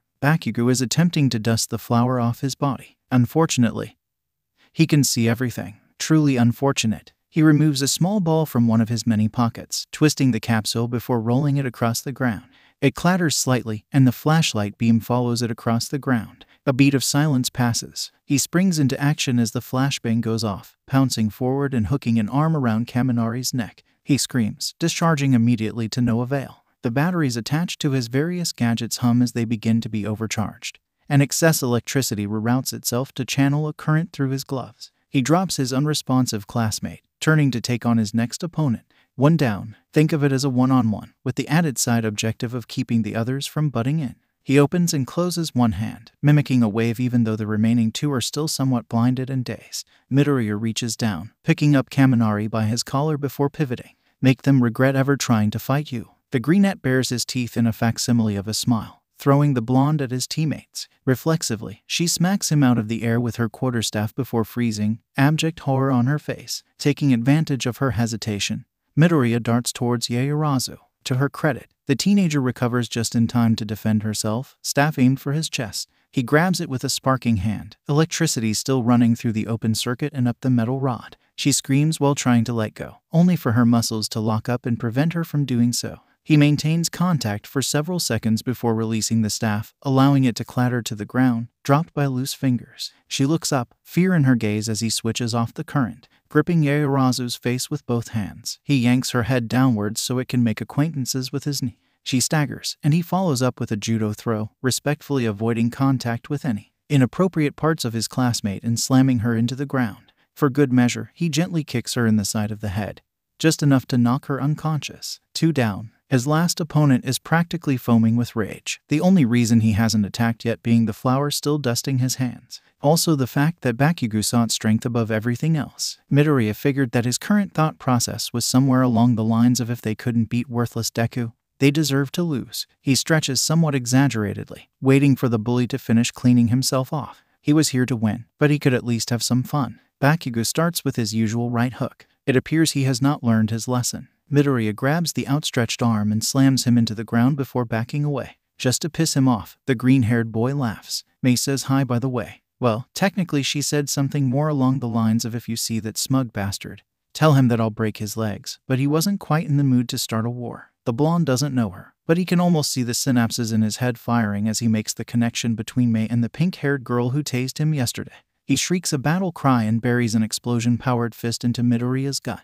The shock absorbers do their work, and he feels like he's been hit with a pillow. Bakugo attempts to withdraw his hand for his next attack, but Midoriya locks his arm in place with both his hands. Discharge. All the electricity that he had collected and stored from Kaminari is released from the power cells in his armor, and by the laws of electricity, use Bakugo as a circuit. He grits his teeth as some of the current sends a jolt through his system, but it's far less than whatever his opponent was currently going through. For good measure, the greenette jabs him twice in the stomach, before pulling his fist back for a more powerful punch to the throat. He collapses like a puppet whose strings have just been cut, and Midoriya huffs quietly as he wraps the capture tape around Bakugo's arm. The villain team wins. 3 tries to guess why All Might is so uncomfortable, and the first 2 don't count. He goes over to Yaoyorozu's unconscious form, carrying her on his back as he leads dazed Kaminari by the arm towards the exit. He can hear Bakugo attempting to yell behind him, but can do little more than wheeze due to the jab to the throat. He wonders what everyone will think of him now before he hears a chime and the sound of a grenade pin being removed. On sheer autopilot, he kicks open a door to a not-trapped room, tossing the 2 through before hurriedly slamming the door behind them and throwing himself into the air, clinging onto the ceiling. The biggest explosion he has ever seen travels down the hallway, just very narrowly missing him. The heat, however, causes several warning signs to pop up on his interface, and he can already feel the blisters forming on his legs. His eyes search for Bakugo, and find his tormentor several meters away from his original position, one of the ridiculous bracers he has smoking slightly. His eyes are wide and manic, the grin on his face that of a rabid animal. Midoriya's ears ring, and he idly notes the start of a panic attack. Bakugo's arm shifts to point directly at him, zero hesitation for what he's about to do. Even as All Might demands that they both stop fighting, he is already reaching for the second pin. Time seems to slow to a crawl as he tugs off his left glove, knowing that if he dodges the explosion a second time, the debris created might injure his other opponents. He charges up 3 fingers with one for all and feels the sensation of his bones shattering as fire consumes his world. The suit holds up tremendously well, all things considered. But the cooling system whines in protest and finally fails to keep the heat from the explosion out of his system. He feels his eardrums rupture but knows that he's gonna be lucky if those are the only things that break. The air blast from his broken fingers has dispersed the majority of the explosion and somehow prevented blunt force trauma. The heat is the problem. As short-lived as it is, he briefly cooks alive and struggles to breathe even as he detaches from the ceiling and hurtles straight towards his enemy. He leans into an uppercut, stunning the blonde long enough for him to grab his face and drive it straight into the ground.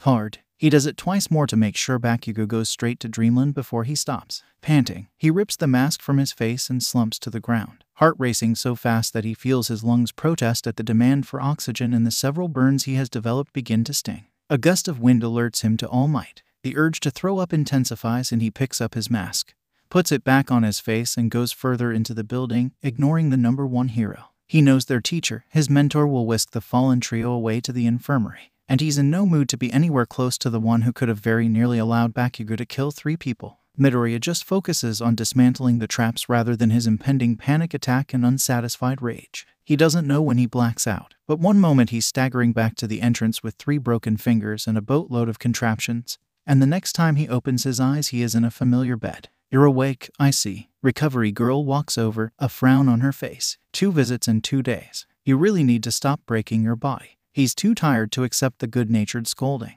While he knows the nurse is merely concerned, it rubs him the wrong way. "I wouldn't have to break more fingers if I wasn't about to die." The youthful heroine blinks twice before a dark look crosses her face. He leaves her be to mutter threateningly about irresponsible teachers and students without self-control. Izuku notices Mei sleeping beside him, head buried in her arms and resting on the edge of his bed. His mask is slung haphazardly onto the side of her head, and he feels a rush of affection for the girl who probably rushed here as soon as she got the news. Then he feels a pang of guilt for making her worry about him again, even as the elderly woman gains a dark aura. Something about skinning that fool alive. He reaches out, careful not to wake Mei, and starts running his fingers through her hair. Whatever tension her body still had while asleep finally dissipates, and she leans into his touch like a kitten. Recovery girl briefly breaks out of plotting All Might's demise, and her eyes soften when they meet his own. "You need to be more careful next time, dearie." "I couldn't," he began, hesitating before continuing. "I had something to prove. I couldn't just sit there and let them call me as good as Quirkless. Like your Quirk determined your value. I couldn't." The elderly nurse's aura seems to darken even further. An awkward silence ensues as he goes back to messing with Mei's hair, pointedly avoiding eye contact with the adult in the room. She shuffles around, tossing him a handful of gummies and telling him to get some rest. "Recovery girl." She pauses before she can leave the room, turning around with a questioning look on her face. "Do you think it's true that being Quirkless means being worthless?" He doesn't dare look at the nurse. He doesn't quite know what he'd do if she agreed. The former pro-heroine snorts. "I'd say you'd be doing much better these few days without using that quirk of yours." She leaves with that parting statement, gently closing the door behind her. He continues to run his fingers through Mei's hair, allowing silence to envelop the room. The battle trial was rough. There was a monster in his head that demanded to be fed, and his carelessness had very nearly killed his classmates. He was so very alone, outnumbered and outgunned. Mei stirred slightly, and a soft smile graced his face, unseen to anyone. "No," he corrected himself, "not alone. Not anymore."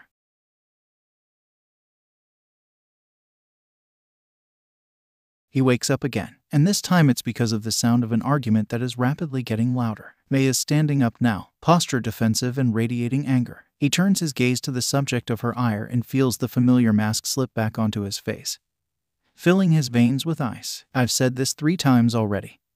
He's going to be fine. So would you kindly scram now that you've done what you came here for?" She asks for the newcomers to leave, and frankly, he's inclined to agree. There are 3 people, Uraraka, Shinsu, Ida. Their faces demonstrate varying degrees of the same emotion. "You say that, but Deku-kun hasn't woken up yet and we were worried.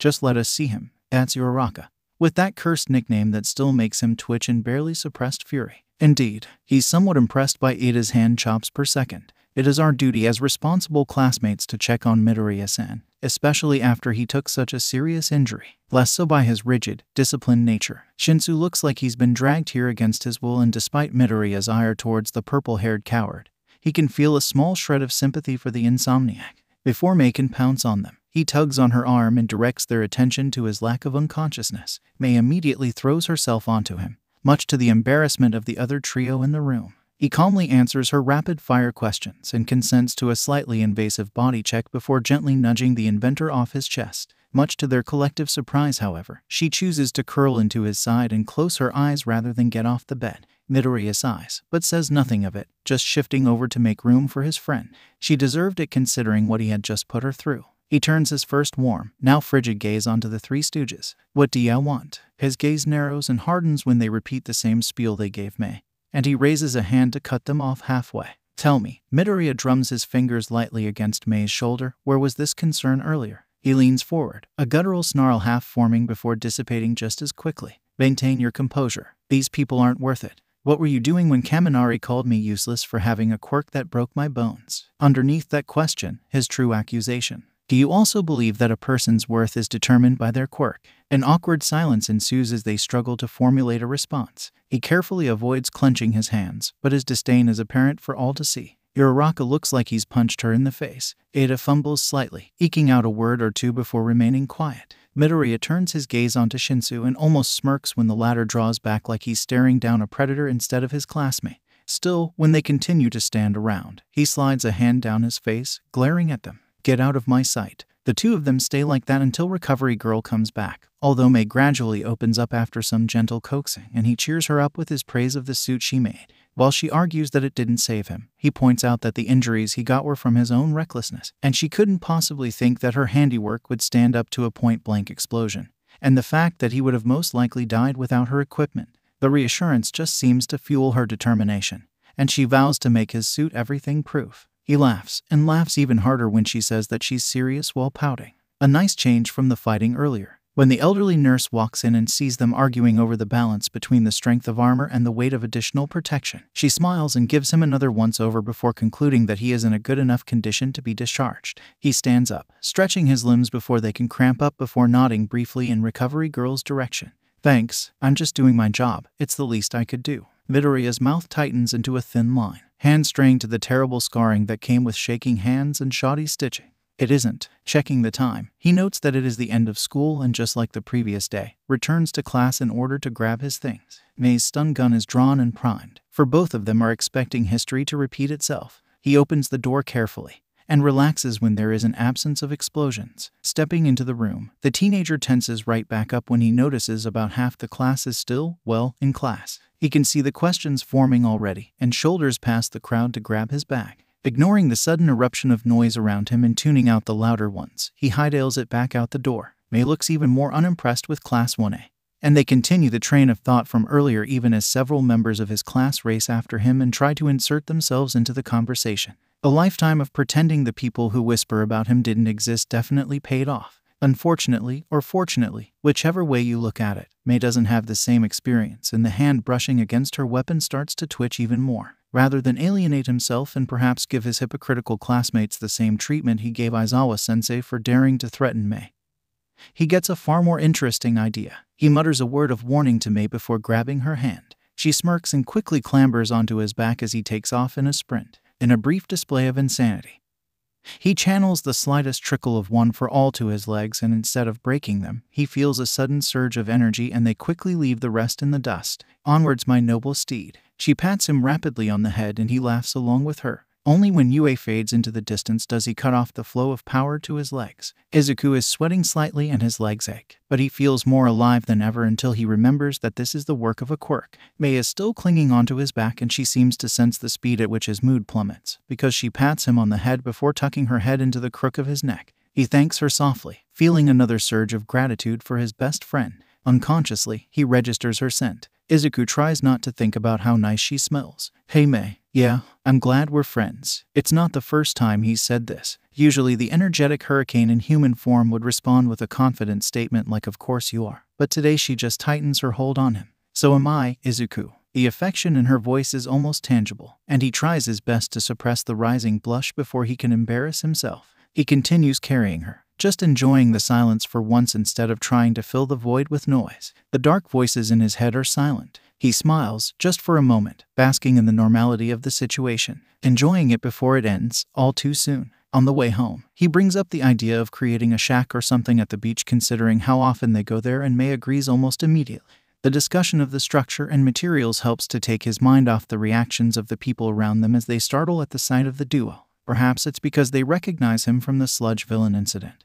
but he doubts it considering how little the media paid attention to the quirkless kid, even if he was the one to save Bakugo after causing one of the villain's eyes to turn into pulp. There are whispers of the cute couple, and many of the young couples that see them get into mild arguments while the older ones smile with something that looks like nostalgia. He just hopes May doesn't pay attention to them, because an embarrassed May is more than likely to cut off his air circulation. They resolve to start construction over the weekends, and she dismounts when the beach comes into view. Izuku doesn't have much more energy to deal with her brand of chaos right now, so he faceplants into the sand and allows his friend to roll him over. The teenager remains on the ground, enjoying the feeling of warmth surrounding him plus a cool breeze. Even as May removes his bag from his person and starts to bury him under the sand. She uses a pocket shovel when digging by hand starts to get boring, and soon enough about 3/4 of him is hidden from view. Unfortunately for him, May is a genius and an engineer, making sure to alternate layers of wet and dry sand to create makeshift concrete. Once everything from the neck down is under a mound of sand, she considers it a job well done and replaces the shovel with a marker. He struggles futilely as she starts to draw on his face, but is unable to do more than push a single hand out from his prison. She finishes after 2 minutes, snapping a photo and laughing at his disgruntled expression. Now actively seeking revenge, he channels some of his own strength and the sand sloughs off his body like sludge. Bursting from his makeshift tomb, he quickly pins May to the ground and snatches the marker from her. May squirms and pleads for mercy, but Izuku draws on a cartoony mustache and a monocle before inking the kanji for idiot on her cheek. Satisfied, he snaps a photo in retaliation and sends it to their private chat before getting off and returning to his sandy bed. May pouts, but looks delighted after seeing her new decorations. A ping alerts him to an image sent in return, and he almost rolls his eyes when he notes the flowers doodled along the length of his forehead like a flower crown and the impressively detailed bird on one cheek. He snorts at the smiley face she has added to his other cheek, saving both photos. Let's take one together, Zuku. Who was he to argue with a good idea? It takes a little jostling and elbowing as they try to get their own faces as the main subject of the photo, and the teenager relents before they spend too much time on something he doesn't really mind. Izuku saves the picture as well before he pulls out a pack of wet tissues to scrub the markings off May's face. She scrunches it up in discomfort, but says nothing as he rubs away the drawings before allowing her to do the same.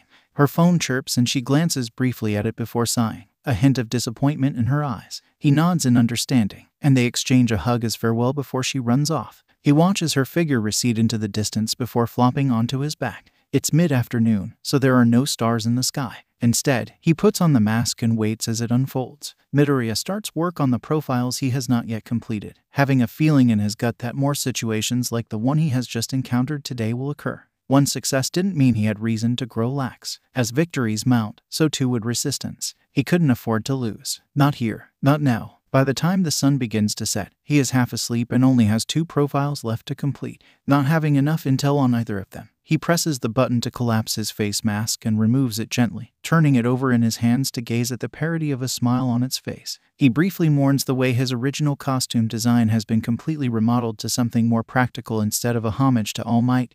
The ears were completely gone, and so was the obnoxious green color. Instead, he has replaced the smiling mouthguard with a mask that is more suited for a serial killer, meant to inspire fear. His suit is closer to black, with some dark red linings along the seams, stab-proof and bulletproof. It still resembles the jumpsuit he originally thought of, but the utility belt and holsters for future weapons once May creates them are testaments to how much he has changed. His eyes are starting to slide shut from sheer fatigue alone when a familiar face blocks out the last of the sunlight. Internally, he suppresses the urge to quip about seeing an angel. May prods him, but seeing that he isn't going to get up, she abruptly hooks both arms under his and lifts him into a standing position. Now awake, he grumbles that he was finally going to get a decent amount of sleep and she gives him a look of faux hurt. In order to keep himself awake as they trudge away from the beach, Izuku rambles about the applications of One for All. Super strength and speed is good and all, but I need to figure out a way to not cripple myself. You should practice turning the quirk on and off. Dialing it up and down needs to be second nature if you want to make full use of it. Support items would help. At least something to compensate for the kickback. May only hums in response, but he can see the gears turning in her head. The Island Expo is in a couple months. You could get some actual advice from the best of the best. He blinks slightly at the hint of bitterness, before leaning over to bump his shoulder lightly against hers. One genius is more than enough for me, thank you very much. She punches him lightly in the shoulder, and then grabs his hand. He says nothing, choosing to squeeze her hand in response and gets a squeeze back as well. Her smile is as bright and beautiful as the stars. The world doesn't exactly seem so bad anymore, and the dark path, the only path that he can see himself walking on, doesn't look so daunting anymore. He forces down the hope rising in his chest. When good things happen to him, bad things always follow. Still, he allows this moment of vulnerability, just enjoying the warmth in his chest. He would deal with his problems in the morning. May says goodbye to him when they finally reach the doorstep of his house. He checks, and his heart deflates when there is no light to signal his mom was home, or any messages about where she was. He guessed that it was another long day for her. He fishes out the key from his pocket and unlocks the door, inviting May to come in if she wanted to. Izuku is mildly disappointed when she says that she needs to go home in order to finish up a pet project, but before she leaves, she gives him a key attached to a keychain. On it is a tiny wolf plushie with green fur and a pink eagle. He almost laughs at how nervous she looks before attaching his own key to the ring. She flushes when they make eye contact, and following an impulse, he leans forward to kiss her on the cheek before thanking her for the gift. May looks like she's found a way to switch species from human to tomato, and he waves goodbye before shutting the door. Later, he is preparing to go to bed when his phone starts blowing up with messages from May in all caps and occasionally a key smash. He is impressed by her sheer determination, and all things considered, it is a good end to a bad day. Izuku texts her good night, and she responds with stay safe instead, which causes him to chuckle. Ensuring his alarm is set, he lies back in his bed and breathes in the lingering scent of his friend.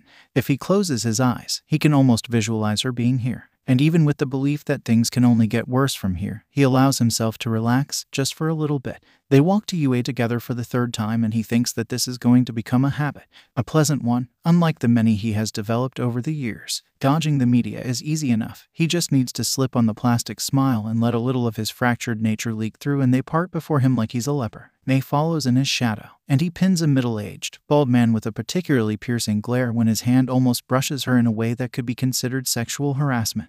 The other teenager remains oblivious to it all.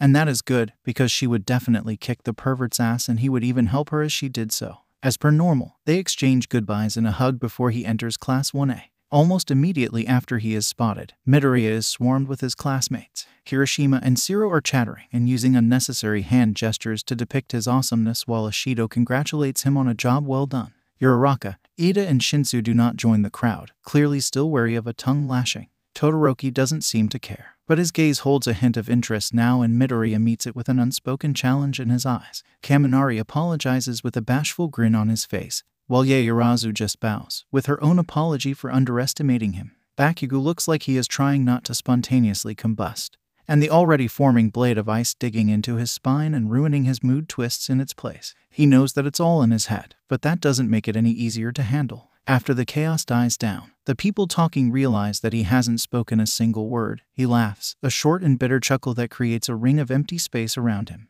And in a scathing tone, he speaks, "Tell me, what would you all have said if I lost? Something about how I was meant to lose from the start. Pity, perhaps. Poor Midoriya Izuku, with a quirk that he can't control. He couldn't possibly have won." Midoriya tilts his head almost mockingly, relishing the way everyone flinches. Still, he can see the way some of them are ready to protest, and he spins to pin his anger on the first target he sees. Kaminari Denki, Quirk, electrification, allows the user to generate and cover his body with electricity and emit this energy within a certain range. Almost no control over where it discharges, which makes him a terribly bad team player. Exceeding the wattage limit will cause the user's brain to short-circuit, leaving him in a disorientated and vulnerable state. He softly dismantles Kaminari's quirk before everyone's rapidly paling faces. Unfortunately for him, the greenette is on the warpath, a liability who has barely enough control over his quirk. I bet that the only reason you passed the entrance examination was because your quirk was a perfect counter to the robots. Tell me, between the one who can get off one good attack and the one who has plenty of bones to break, which of us is the one who's basically quirkless? The insult is half joking, but also meant to gauge the reactions of his classmates. The blonde looks like he has been punched in the gut, and several others wince in sympathy, which only serves to fan the flames of his building anger as he mentally marks those who react to the word quirkless like it is a slur. Then, just for good measure, he decides to knock Yaoyorozu down a peg. This time it's actually for her own good, rather than shaming her like he did the hypocrites around him. But it probably won't appear to be constructive criticism to the rest. He doesn't care. Her quirk is incredible, and there is clearly a sharp mind behind it. She just needs someone to remind her that it's not enough to survive in a world like this one. As for you, Yaoyorozu-san, you mistook my confidence for arrogance. He grins at the shame in her eyes, although he does feel somewhat bad about the way she deflates. You were complacent. for a good reason, but complacent nonetheless. That overconfidence will get you killed in the field. But then again, he chuckles before imitating her tone. It must have been obvious. The flinch means he struck the target, and he presses his advantage by laying down the cold, hard facts. If you had done even a hint of research, you would have known that Aizawa-sensei expelled the entirety of his class last year. The only reason he didn't do that with our class is because he probably saw sufficient potential in all of us,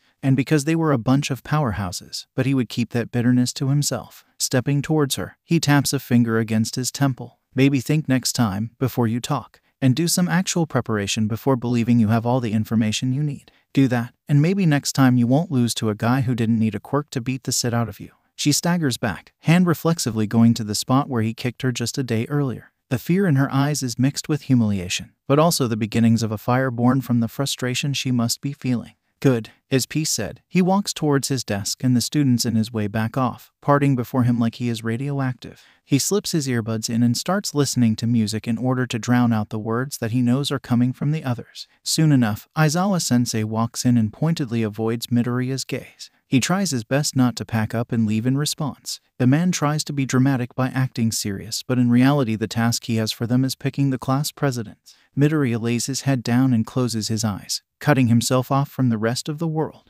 He lets 3 songs run by before opening his eyes and deadpanning at the number of votes next to his name.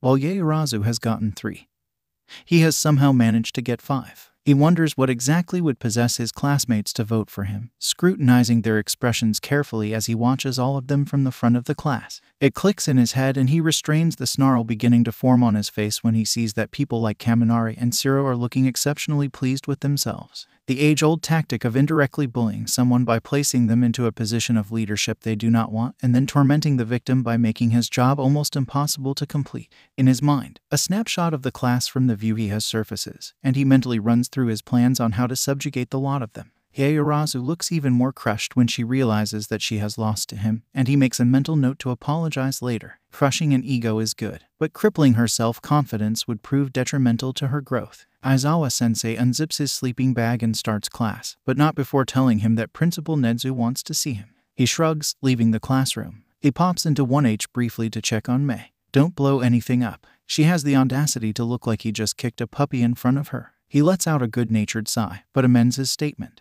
Unless that's what it's meant to do. She looks like she has had an epiphany, and Power Loader looks like he's about to resign on the spot. Sheepishly, he closes the door behind him, leaving Mei to cackle menacingly amidst her teacher's horrified cries. Principal Nedzu's office looks no different from a regular one, and that's already unsettling enough. When the door is unlocked just as he reaches it, warning sirens blare in his head. He quickly flicks through the plans in his head before knocking gently and stepping through. The beady eyes of the principal are already trained on him when he enters the room. They gleam with intelligence. In hunger, he can feel the rodent attempting to pick him apart from his mannerisms alone.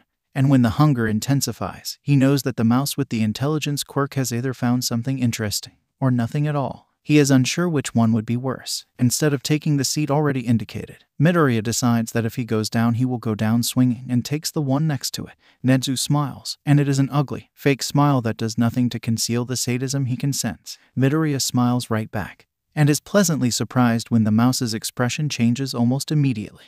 In an attempt to remove Midoriya's advantage, he immediately cuts to the point.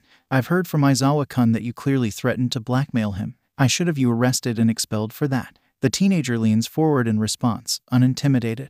If it meant stopping the clear injustice happening right in front of me, I'll do it without hesitation. I'll have you know that I take the running of this institution very seriously. Midoriya-kun. Really? He draws out the statement, venom dripping from his lips. So why is it that Bakugo was allowed to get off scot-free despite what he did yesterday? Nedzu blinks his beady eyes, polite expression not faltering in the slightest. Bakugo-kun's support items have been confiscated, and he will be serving detention for the next 2 weeks. A choked laugh escapes from his throat, and he represses the urge to reach over and grab the conniving rat. Detention? Do you really think that I'll be satisfied with you giving detention to a wannabe murderer? Nedzu frowns, and the scales tip ever so slightly in his favor. That's a heavy accusation you're throwing around. Bingo. He ticks the points off on his fingers even as he says them. Refused to admit defeat and used a weapon that could kill, even though his teammates were in the danger zone. Ignored All Might's warnings. Fires a second time. Aimed directly at me. I'd be dead if I didn't react as quickly as I did. And so would Kaminari and Yaoyorozu.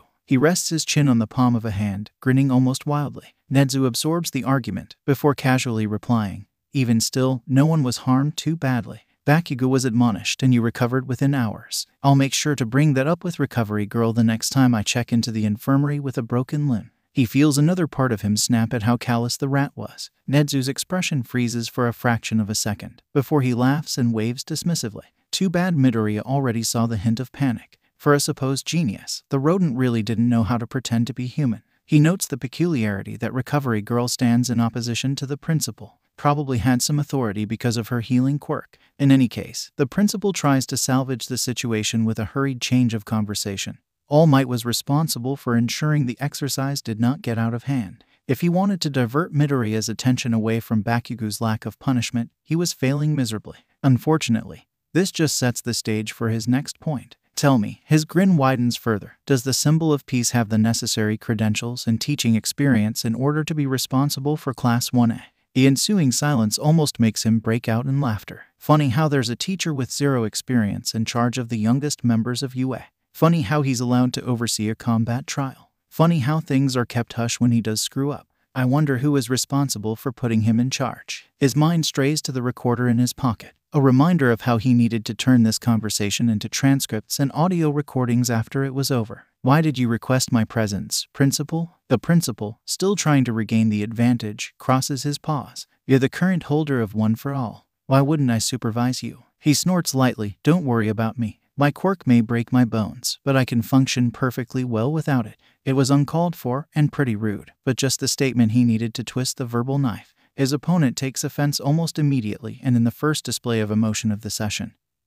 He snaps at Midoriya, "You're no better than an animal, with or without a quirk." Midoriya just leaned back in his chair and raised an eyebrow. Insults didn't exactly faze him anymore, and the teenager had heard enough that none surprised him. Even the hurt that would come with one has been snuffed out after his heart was crushed. Nezu does not apologize, because that would admit that he was in the wrong. Another point to Midoriya. Nezu's clearly on his last legs, antagonizing your classmates, threatening teachers, manipulating that girl from the support course. Incredibly unbecoming behavior of a student aiming to become a hero. Her name is Hatsume. The greenette seizes the whole argument and throws it back into his smug face. And she is my dearest friend. Principal, do you really think that I will be cowed by someone like you, who turned a blind eye to one of his teachers telling his students to not stand up for themselves or get expelled as a result? Who allowed someone with zero ability or experience in teaching to do so just because of his reputation?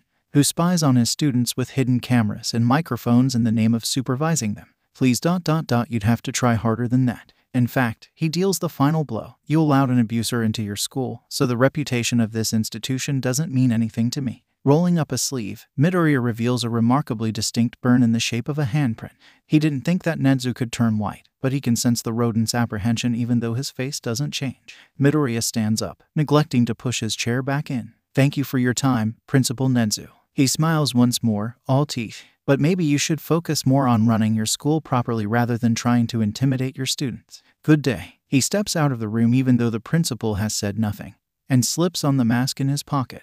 It unfolds and he relishes the sight of the files in it that have been plucked from the school's security system, including the recordings of their conversation. I can always rely on you to get the job done. He thanks May, hearing her chuckle over the comms. There is such a thing as being too cryptic, you know. She chides him gently and he hums, disconnecting from the channel. He almost uploads the files to his phone, and Maze but doesn't. It would alert the principal, so he saves a copy into a USB drive and plucks it from his mask, making sure to look like he is just tapping on the facepiece. He slides it to the side of his head, not bothering to retract the mask, and makes his way back to Class 1.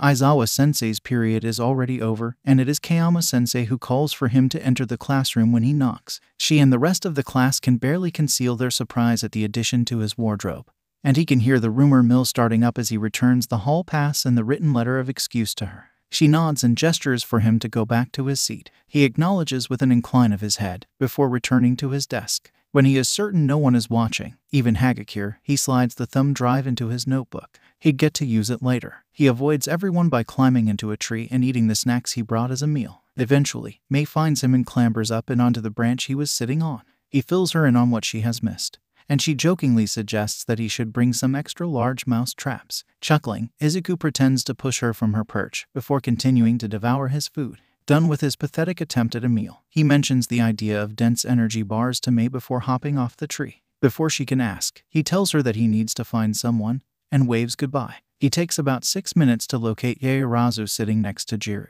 the two of them almost concealed in the corner of the canteen. He blends into the crowd, avoiding anyone who could recognize him before taking a seat at their table. Neither girl notices him until he clears his throat, too busy talking about something. Yaoyorozu jolts slightly, while Jiro curses. He offers a wordless apology. The two watch him warily, like he's a rabid beast. Not unwarranted. I wanted to say sorry. For earlier, I was too harsh. He waves off her half-hearted attempts to deny the way his words had cut into her. But I wanted you to understand that we're teenagers, training to be heroes. Improvement is always in the books. A light bulb seems to go off in her head, and he can see the moment she realizes the reasoning behind his actions. He smiles, careful not to make it look like a weapon, nodding briefly. He bows once more to convey his honest intentions, standing up and getting ready to leave. Oi, Greenie. He pauses, turning back slightly to lock eyes with Jiro. She seems disgruntled, but grudgingly speaks. Thanks for that. It was the right thing to do. He is in the midst of a crowd when the sirens blare and announce a level 3 emergency. Someone shouts that it means the school has been breached, and he quickly presses himself against a wall as the panicked students start to stampede. He almost snorts with disdain at how easily the future generation of heroes had been turned into a panicking mob. Soon enough, Ida whizzes over everyone's heads and announces that it was just the press. He lets out a breath when the threat of being crushed disappears and returns to class. An idea strikes him as people congratulate Ida for being amazing. And Aizawa-sensei is surprisingly shocked at seeing him unscathed after an encounter with Nezu. He points out that Ida was a better role model than him and gives up his position. Unfortunately for the ones who wanted to mess with him, enough people cheered him on so that Midoriya could successfully escape the chains of leadership. Aizawa-sensei still seems a little angry that Nezu hadn't done anything to him, but he stays neutral enough to tell them that they were going to have rescue training tomorrow. Midoriya spaces out amidst the chance of emergency exit, his bullshit quota for the day fulfilled. Even so, there is a sinking feeling in his chest that something is not right. Mei was more affectionate than usual the next morning, but considering the moment they shared just hours ago, Izuku wasn't exactly surprised. He's unsure what to call their relationship anymore. Ever since the start of their odd friendship, he had been subjected to more physical affection in a matter of days than in a very long time. At the very least, he had been flustered in the beginning, but had slowly gotten used to it. After a week or two, that is, a far cry from carefully positioning himself in class so that no one could reach out and grab him without giving him enough time to react and run. That sixth sense, developed through trial and error, had been devoted to something far kinder than usual. That is, stopping Izuku from being launched face first into the nearest wall every time Mei went for a tackle hug. Surprisingly, despite his original profile of her, his now partner had proven to be much more perceptive than he had anticipated. After the third or fourth time he had flinched from a surprise tackle, Izuku had noticed with a pleasant thrill that she always made sure to call out a warning before slamming into him. It was a monumental change from how people usually just ignored him or went out of their way to make him uncomfortable. Bakugo with his searing explosions and insults, his classmates hiding his belongings and attempting to trip him in the hallways, his teachers telling him to stop muttering and laughing along with his classmates' latest attempts at driving him to that dark place in his mind. Suddenly, he had found a person who didn't pity or hate him. A person who was perfectly fine with his quirklessness. In the beginning, Izuku had been prepared for her to leave once their partnership was over and the beach was clean, and he had already made his peace with that, because his mind constantly whispered to him that she was too good to be true, that she was only being nice to him due to the fact that he was supplying her with scrap metal. Yet, their relationship had evolved from a simple business partnership to the beginnings of a friendship when the teenager had seen a machine she was building and his brain-to-mouth filter stopped working. Instead of laughing at him or shunning him or calling him a creep, Mei just paused to ask him to elaborate. They bonded over bad jokes and pushing their bodies to the limits just because. Somewhere along the way they had become each other's failsafes. When Mei was on the brink of collapsing from sheer exhaustion, he made sure that she took a nap, and when his muscles screamed in agony, she would somehow sense his pain and force him to stop and help her with the latest invention. Their friendship was something he treasured, and he started spending more time at Dagaba Beach just to see her more often. Mom wasn't home most of the day, so she never raised a complaint. When asked why she came to the beach every alternate day and never left until he did, she just shrugged and said that she had nothing better to do. He never pushed to get a proper answer from her, because the one time he asked, Izuku saw the slightest change in her eyes, saw the constant glee and optimism in them snuffed out for just a fraction of a second. And in that moment, it was like looking into a mirror, something that he had tried his best not to do after All Might broke him. because when he saw the void that his eyes had become, he had to resist the urge to shatter the looking glass. Before his image of his idol was forever ruined, his eyes held just a smidge of darkness. Afterwards, they were entirely empty. But if he looked hard enough, Izuku could see the beginnings of the fire that would end up consuming his thoughts and twisting him even further than he was already twisted. The fire that the stranger had recognized in him and drawn out to play with. So he said nothing. He didn't know what she had gone through to earn the darkness in her eyes. But he was okay with not knowing. In the beginning, it was out of respect. Now, it was because Izuku didn't think that he would be able to hold himself back from hunting down the perpetrator. And he knew, in his heart of hearts, that he would not regret whatever unspeakable crimes his hands would commit in the process. Even when he laughed with her after clearing Dagobah Beach, even after they had exchanged stories of bullies and their phone numbers, Izuku was constantly prepared for the other shoe to drop. Then when she had stayed, he had to suppress the urge to constantly ask her why she did so, because he dared not turn her against him. And on the day she had seen him at his worst, starburst scars in all their glory, she had not scorned him like he had expected. May, in all her lovable glory, had looked him in the eye and was ready to start a war over him, over the useless, worthless Deku. At that moment, he had wanted to stay there forever, even if she stopped caring about him someday. He was in too deep. Izuku would die for her, without question, without reward. And from how she had tased Bakugo, unrepentant and angry for him instead of at him like everyone else, he believed that she felt the same. Then they shared a bed, twice, and it felt right. Things hadn't felt right in a long time. Even his body felt disjointed and awkward. Ever since that day when All Might crushed his dream like a tin can, he was too big for it. The greenette ached and burned in ways he never had before, weighed down by his mortal form. The only time his mind and body clicked together like two parts of a puzzle was when he was in physical contact with May, and that terrified him. The adrenaline, the rage from battle, even the twisted pleasure from rebelling against the broken system served only to fuel the venom on his lips. Even then it just felt like he was going through the motions, a machine mind operating a flesh suit. But when May dragged Izuku into the customary hugs they now shared, he was briefly back to normal, with that strange warmth in his chest replacing the ice that was only quelled by the fire that flared up when he got angry. And no matter how hard he held onto that pleasant feeling, it slipped through his fingers like sand. The teenager glanced briefly at how May was literally attached to him, and his free hand brushed against the key ring he knew was in his pocket, with the two tiny plush animals that were clearly meant to represent the duo. Izuku had managed to get a spare key to his house upon giving it to May, watched as she immediately attached it to a similar key.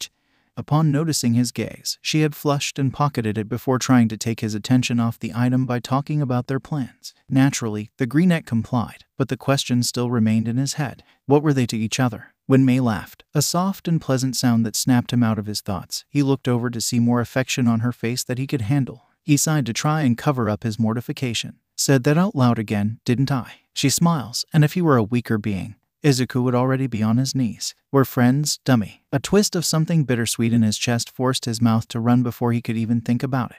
Do friends do all the things we've done? Sleep together, kiss each other. Are we really just friends? Izuku winces at the almost accusatory tone he had nearly used, before reeling back his emotion. Focus, Zuku, focus. Don't let your limbs betray you. Her brow furrowed briefly and her tongue poked out of the corner of her mouth, one of her only tells, and one that had quickly become endearing to him. May was clearly putting serious thought into the question. He waited patiently, only to nearly trip over himself when she shrugged. Before the teenager could inadvertently put his foot into his mouth again, however, the pinkette turned to him with a glint in her eyes he couldn't quite decipher. It doesn't matter what label we want to put on ourselves, Sukan. In the end, I know that I would fight the world to keep you safe and happy, and I know that you'd do the same for me. Despite her confident words, the teenage girl immediately ducked her head to look at the floor. The greenette resisted the urge to pick her up in a hug. He hums an affirmation, and before his nerves could keep his mouth shut, he asks the big question. Do you love me, stupid Izuku? He clamped down hard on his facial expressions, bracing for disgust or hostility despite all evidence pointing otherwise. She grinned softly, one that reaches her eyes and banishes the darkness that sometimes creeps in the corners when the silence stretches for too long before leaning over to press her lips against his cheek. He reddens, unsure but ever so hopeful. Midoriya Izuku, I adore you with all my heart. Every day by your side is a day well spent, and I am forever glad to have met you. He sighs, both in relief and disbelief. While that was the extent of what he allowed to show on the outside, he was a complete and utter mess internally. Izuku was 2 steps away from spontaneously combusting. He swallowed, before returning the gesture tentatively. I love you too. Nothing in the world makes me happier than when I am with you, Hatsume. She blushes heavily before haughtily looking at him. Naturally, it's your privilege to be able to spend time with an esteemed inventor such as I. He laughs gently, playing along.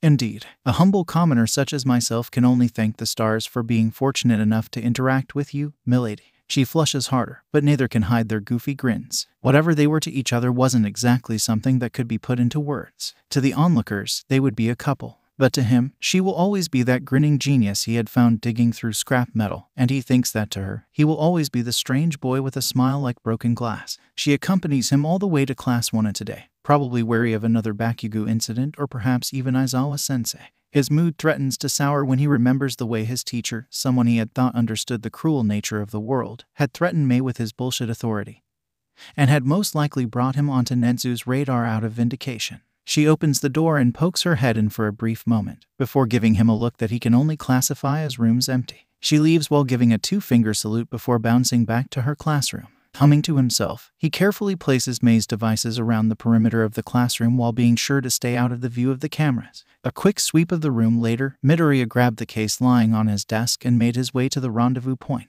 He was almost late. The teenager throws himself through the door of the bus and past Aizawa-sensei, absent-mindedly noticing that the entire class was already present and accounted for. Bouncing off the wall of the bus opposite the entrance to remove his momentum, he dusts himself off and looks around the bus. He pins them in place with a half-hearted gaze before moving to his designated seat. Ida's hand chops, while somewhat entertaining, really lose their luster when paired with their owner. Midoriya-san, I am appalled by your tardiness. I'm right on time actually. The greenette directs a finger towards the blinking numbers on his watch, muffling a snicker when the robotic teenager deflates almost immediately. Yae Arazu looks more comfortable with him than she was yesterday, probably due to the apology. The rest of the class avoids his gaze, most likely afraid of another verbal evisceration. Kaminari in particular looks like he wants nothing more than to swap quirks with Hagakure. He returns Aizawa-sensei's burning glare with one of his usual smiles, secretly enjoying how no one seems to like it, and silently dares his worthless excuse for a teacher to do anything.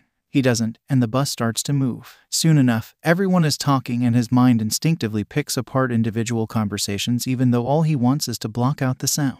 But that would be rude, he reminded himself, and it would be a bad thing to paint himself as rude on top of being ruthless and heartless. Instead, he taps a finger against his thigh in a constant beat in time with his heartbeat and attempts to find any useful morsels of information amongst the riff-raff. Not surprisingly, the conversation drifts to quirks and he groans internally, already prepping his answers to the inevitable questions. Asui starts first with a direct assault. Midoriya-chan, I like to think that I'm a straightforward individual. He raises an eyebrow at the cutesy honorific, gesturing silently for her to go on. Your quirk ... It's remarkably similar to All Might, but your personality is just as bad as Bakugo-chan's, ribbit. It causes two reactions. 1. The explosion quirk user growls and threatens to turn Asui into paste. Funny how Aizawa-sensei just ignored it. 2. He laughs and begins his first verbal spar of the day, or verbal beatdown, as Mei like to call it. Oh, I'm terribly sorry. If I have a bad personality just for being blunt and teaching you all the hypocrisy of your words, wouldn't that make you just as bad, Asui-san? She flinches as though struck and he digs deeper into the wound. After all, you clearly aren't one to mince your words. So what makes you different from me? Tell me, straightforward-san. On what grounds do you have to tell me that I'm terrible because of my blunt nature? Judging by the sudden silence, he must have really struck a nerve. Asui-tsuyu may have an excellent poker face, but he could tell that it was slipping. Although now that he thought about it, that was probably why she conveyed everything through words. Her face didn't allow for the little twitches and quirks that could help you read a person's emotions due to her physical similarity to a frog. Even still, he makes his next move. Of course, I couldn't possibly blame you for something that's clearly part of your nature, can I? The answer is actually that he could, but for the sake of continuing the argument, he allowed the class to collectively relax, before going in for the sucker punch, of course. Then again, you are criticizing me for defending myself against clearly quirkish comments. A shame really. I thought someone like you would understand. King of low blows. That was Midoriya Izuku alright. Asui looks like she's on the verge of tears. Not that it stopped him from maintaining clear eye contact with the frog-like student. Everything he said was the truth after all. Mutation quirks were often discriminated against. One simply had to look at Gang Orca and his title of the most villain-looking hero. He smiled, all teeth, and watched her back down, clearly beaten. It also helps him sow dissent amongst the students of Class 1A. The more sympathetic students, the heroic ones with kind hearts, now have a reason for his nature. The ones that turned against him immediately after realizing how powerless he was with a quirk that broke his bones now have a reason to feel guilty. And most of all, it taunts Bakugo. Bakugo is smart, but there's one thing that has truly irritated Midoriya in the years struggling to survive. He had all the necessary criteria to be a hero even from the beginning, but because of the people around him constantly pointing out that he was strong and practically bowing to him like subjects before a corrupt king, his perception has been twisted so that beating down the weak is alright. Or to be more specific, those weaker than him. Which is why directing all his attention onto useless Deku works so well in helping to defend those that were bullied by him as well. So if Midoriya eggs him on enough, Bakugo will get a nice chance to display how superior he is to the Deku, and his classmates can get first-row seats to his true nature as a bully. Surprisingly, he says nothing, probably still stewing over the battle yesterday. And that still worked to his advantage because Midoriya was always the punching bag when the explosive blonde's rage finally boiled over. Anyway, it was his first step towards educating his classmates. They had to open their eyes. As apathetic as he was to most of them, Midoriya would feel a little uncomfortable if they had to stand on opposite sides of the battlefield.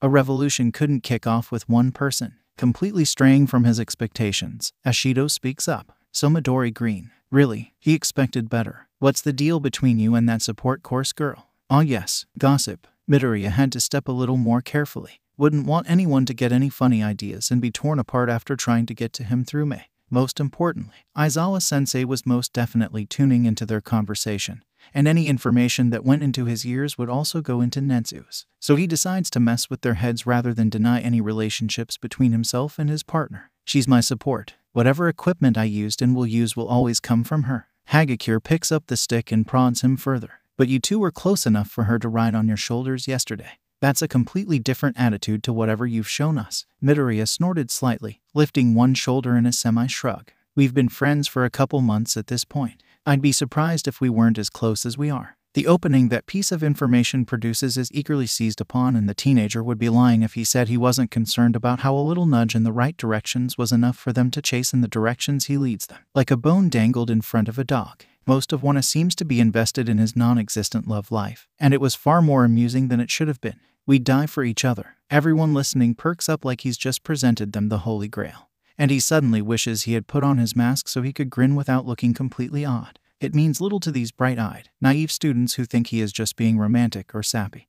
But the finality of his tone was enough to cause Mr. I Am Asleep to stiffen up. Because as a pro-hero, trusting someone with your life in the field was like jumping onto a bed of spikes and expecting the person to grab you before you can hit them. Midoriya leans back in his seat, edging away from the excited bunch. Shut the F up about Deku and his beach. No one gives a shit. I'll back you, Goo. Always here to ruin the moment. His expression locks and hardens like steel. Still though, he couldn't let any insult towards May go unpunished. Examining his hands in order for them not to see the sheer rage that thrums beneath his skin and begs to be released, he calmly replies, if you were jealous of Deku having a better chance of getting laid than you do in your entire life, you could have just said so. It triggers multiple cries of burn and causes the blonde to clamber onto his seat, ready to throw himself at Midori. He freezes before he can when the greenette looks up and directly at him, using an especially sharp smile as a warning. Even then, he can still hear the faint pop-pop-pop that comes with muffled explosions. Wow, Greenie, quit the flattery and just tell us you love her already. Jiru smirks slightly while talking, clearly joking but not quite at the same time.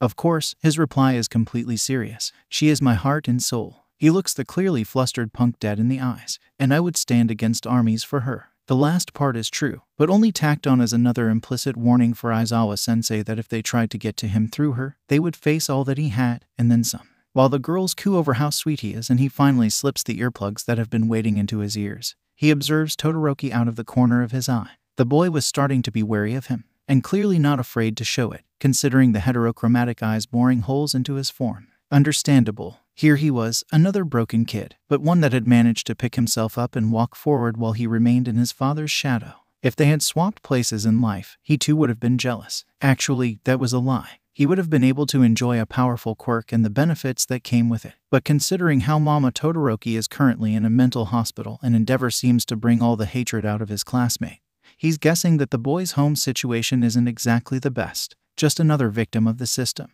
He resolves to fix it someday. The teenager finally slips on his mask, hiding the wide grin that was threatening to split his face. The bus stops outside a facility that looks suspiciously like Universal Studios Japan. He almost deadpans when Space Hero 13 introduces it as the unforeseen simulation joint.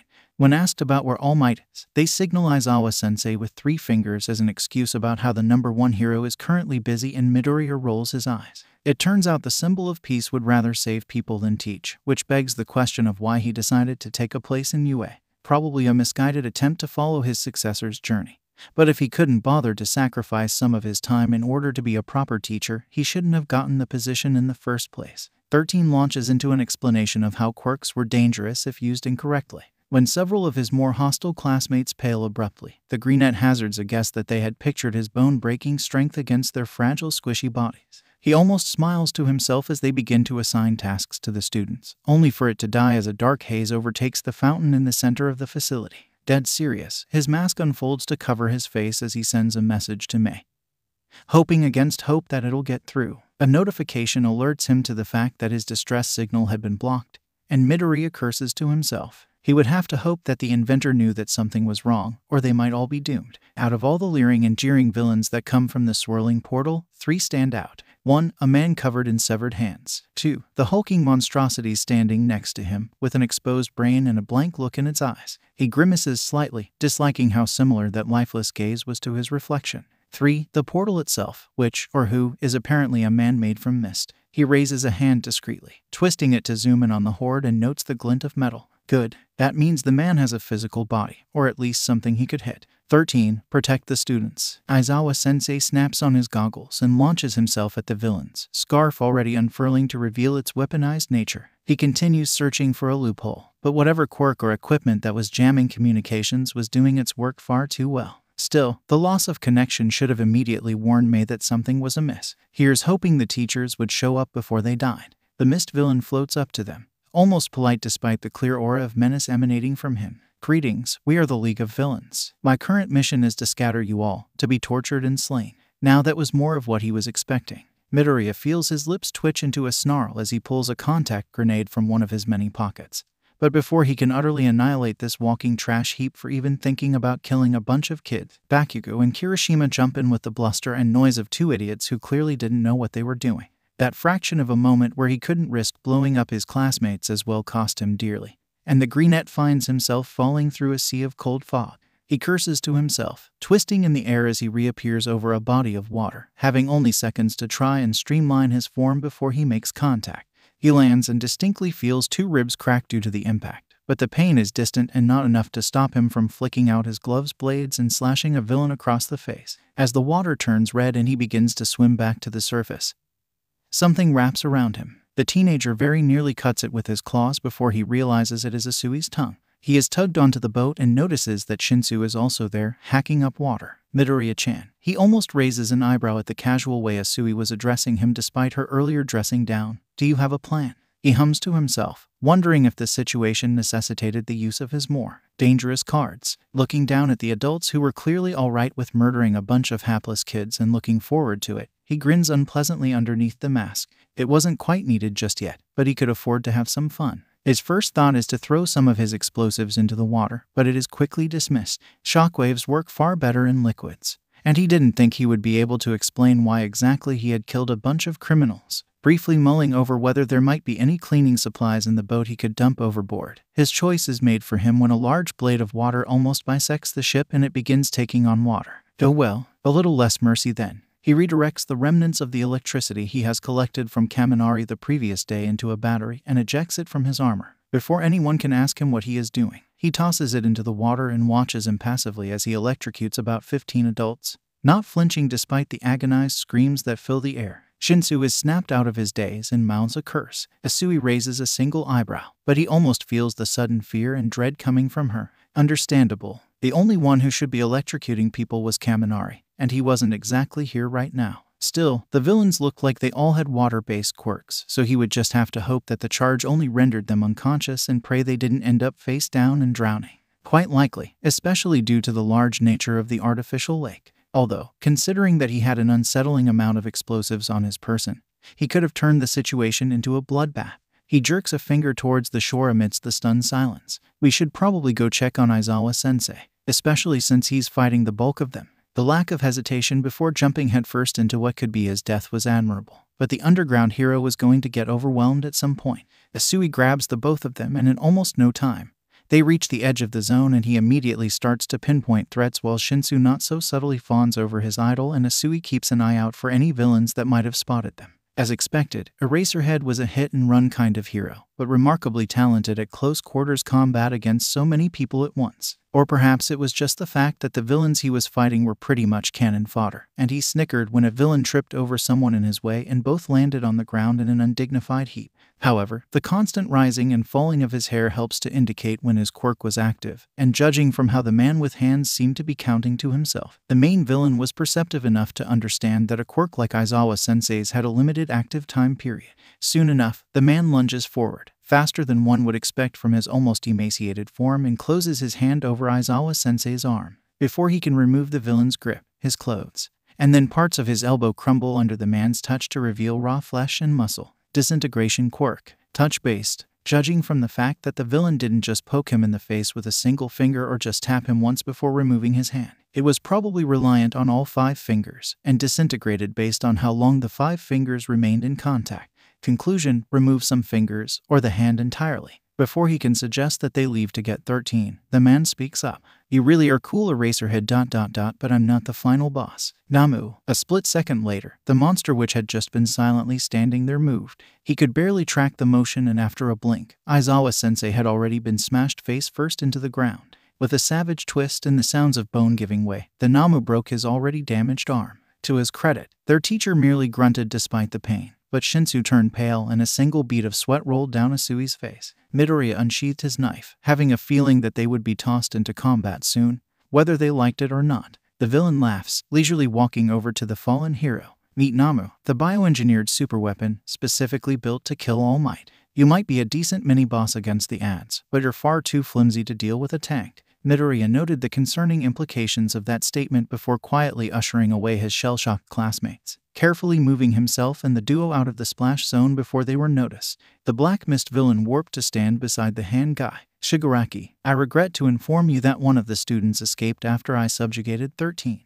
Well, that was just good news and bad news rolled into one. On the bright side, he could stop calling hand guy, hand guy. On the downside, both pro-heroes were down for the count. All Might was missing, and the Namu could probably break and kill everyone before the oaf finally showed up." Shigaraki seemed to undergo a mental breakdown plus a temper tantrum, and he reclassified the man as a man-child, especially when he threatened to kill Kurogiri. Odd that a villain would identify as his quirk, but considering it was most likely a codename, it was one that was apt. He said something about them having to leave before the heroes showed up, and the duo on either side of him each breathed a quiet sigh of relief. Contrary to their relief, however, Midoriya tightened his grip on the knife as the feeling of danger coiled in his gut, and when Shigaraki's eyes drifted to their general direction, he felt his heart begin thrumming to the beat of a war drum. "Start running. Hurry." Unfortunately, they seemed to be locked in place, and he was considering whether or not to just pick them up and run with them as baggage when Shigaraki speaks once more. "Before we leave, however, let's kill some kids to hurt All Might's pride."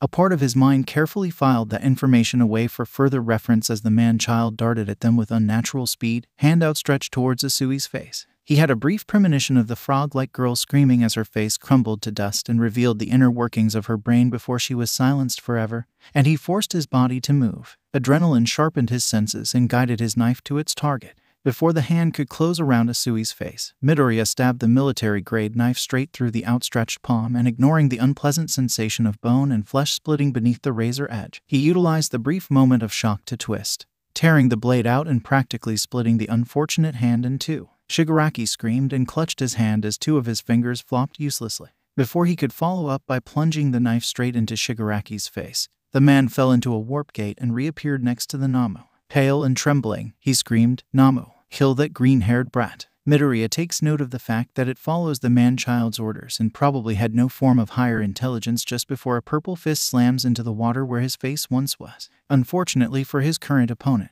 One for All had already propelled him straight into the air, legs stinging from the sudden burst of strength but still functional nonetheless. The shockwave from the impact throws Shinsu and Isui away from the combat, which means he can focus on not dying without having to keep others from not dying. He lands on the Namu's back, flicking out his claws to anchor himself and catch his breath. The Namu swings around and he jumps off once more to prevent himself from getting swatted like a fly, burying his knife into the exposed brain as he does so. It shrieks and twitches, just like its tantrum-throwing master. He dodges twice more, practically throwing himself out of the way of the fist sent at him with the intent to kill. Midoriya pushes as much of his quirk into his limbs as he dares, feeling muscle fibers rip and strain even as he dances around his imminent demise, attacking as many times as he dares. Ducking beneath an arm rippling with muscles, he slides between the Namu's legs, clambering back up to sink his bloodstained knife once more into the brain. As he rips it out with a savage twist, he stops moving just long enough for a glancing blow to throw him into the destroyed fountain.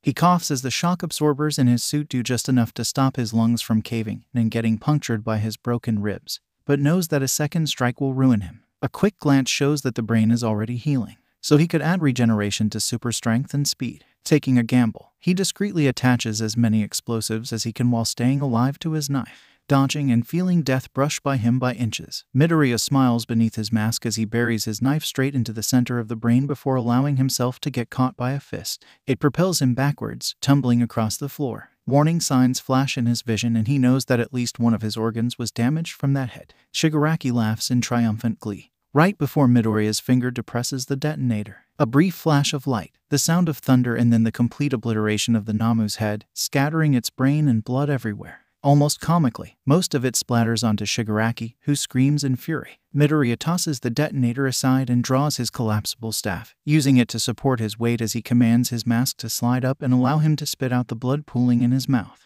"You cheater. You absolute cheater. There wasn't supposed to be a secret boss here." He grins at Shigaraki's fear, tasting copper on his tongue as he does so. He must look like something straight out of a horror movie, with a mask covering the top half of his face, black voids for eyes, and blood dripping from one corner of his mouth. He dabs at it with a single gloved finger, and just for intimidation's sake, swipes the blood across his lips in a mockery of a smile. That just seems to irritate the villain more, and helpfully draws his attention away from the fact that the Namu was still twitching feebly, struggling to rebuild itself without a head. Midoriya straightens up, walking towards the Namu with confident, measured steps and scattering the remnants of the still-forming head with a stomp of his reinforced boot, ignoring the absolutely sickening sensation of an overripe pumpkin flattening against the bottom of his shoe. "Shigaraki Tamura, we must leave. The Namu is gone and the heroes will be here any moment." The man-child shivers and screams. "It's not fair, it's not fair, it's not fair. All Might wasn't enough. They needed a max-level rogue as well. It's not fair." Shigaraki lunges forward,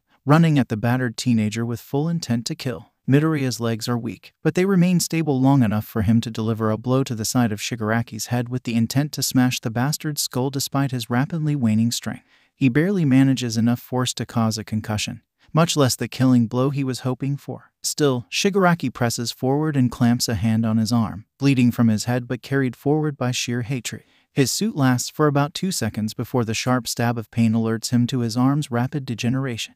With no time to spare, he drives a kick into the villain's groin, dropping his staff to clamp his bladed hand around Shigaraki's own and cutting straight into the disintegrating fingers, both hands disabled. He still throws Midoriya to the ground with sheer animalistic strength alone before attempting to place his first ruined hand onto his mask. He bares his blood-stained teeth in a grin, not willing to give up his life without a fight. The man stops just long enough for a sharp bang to reverberate through the air, punctuated by a projectile punching a nice hole through Shigaraki's throat. He panics, clasping both hands around it even as Kurogiri opens up a warp gate next to them, several smaller portals swallowing further bullets amidst a cacophony of heavy-caliber fire. The villain dives through, and it seals up. The only signs that they were even there were the groaning bodies on the floor, the destroyed Namu, and the injuries he and Aizawa-sensei sustain.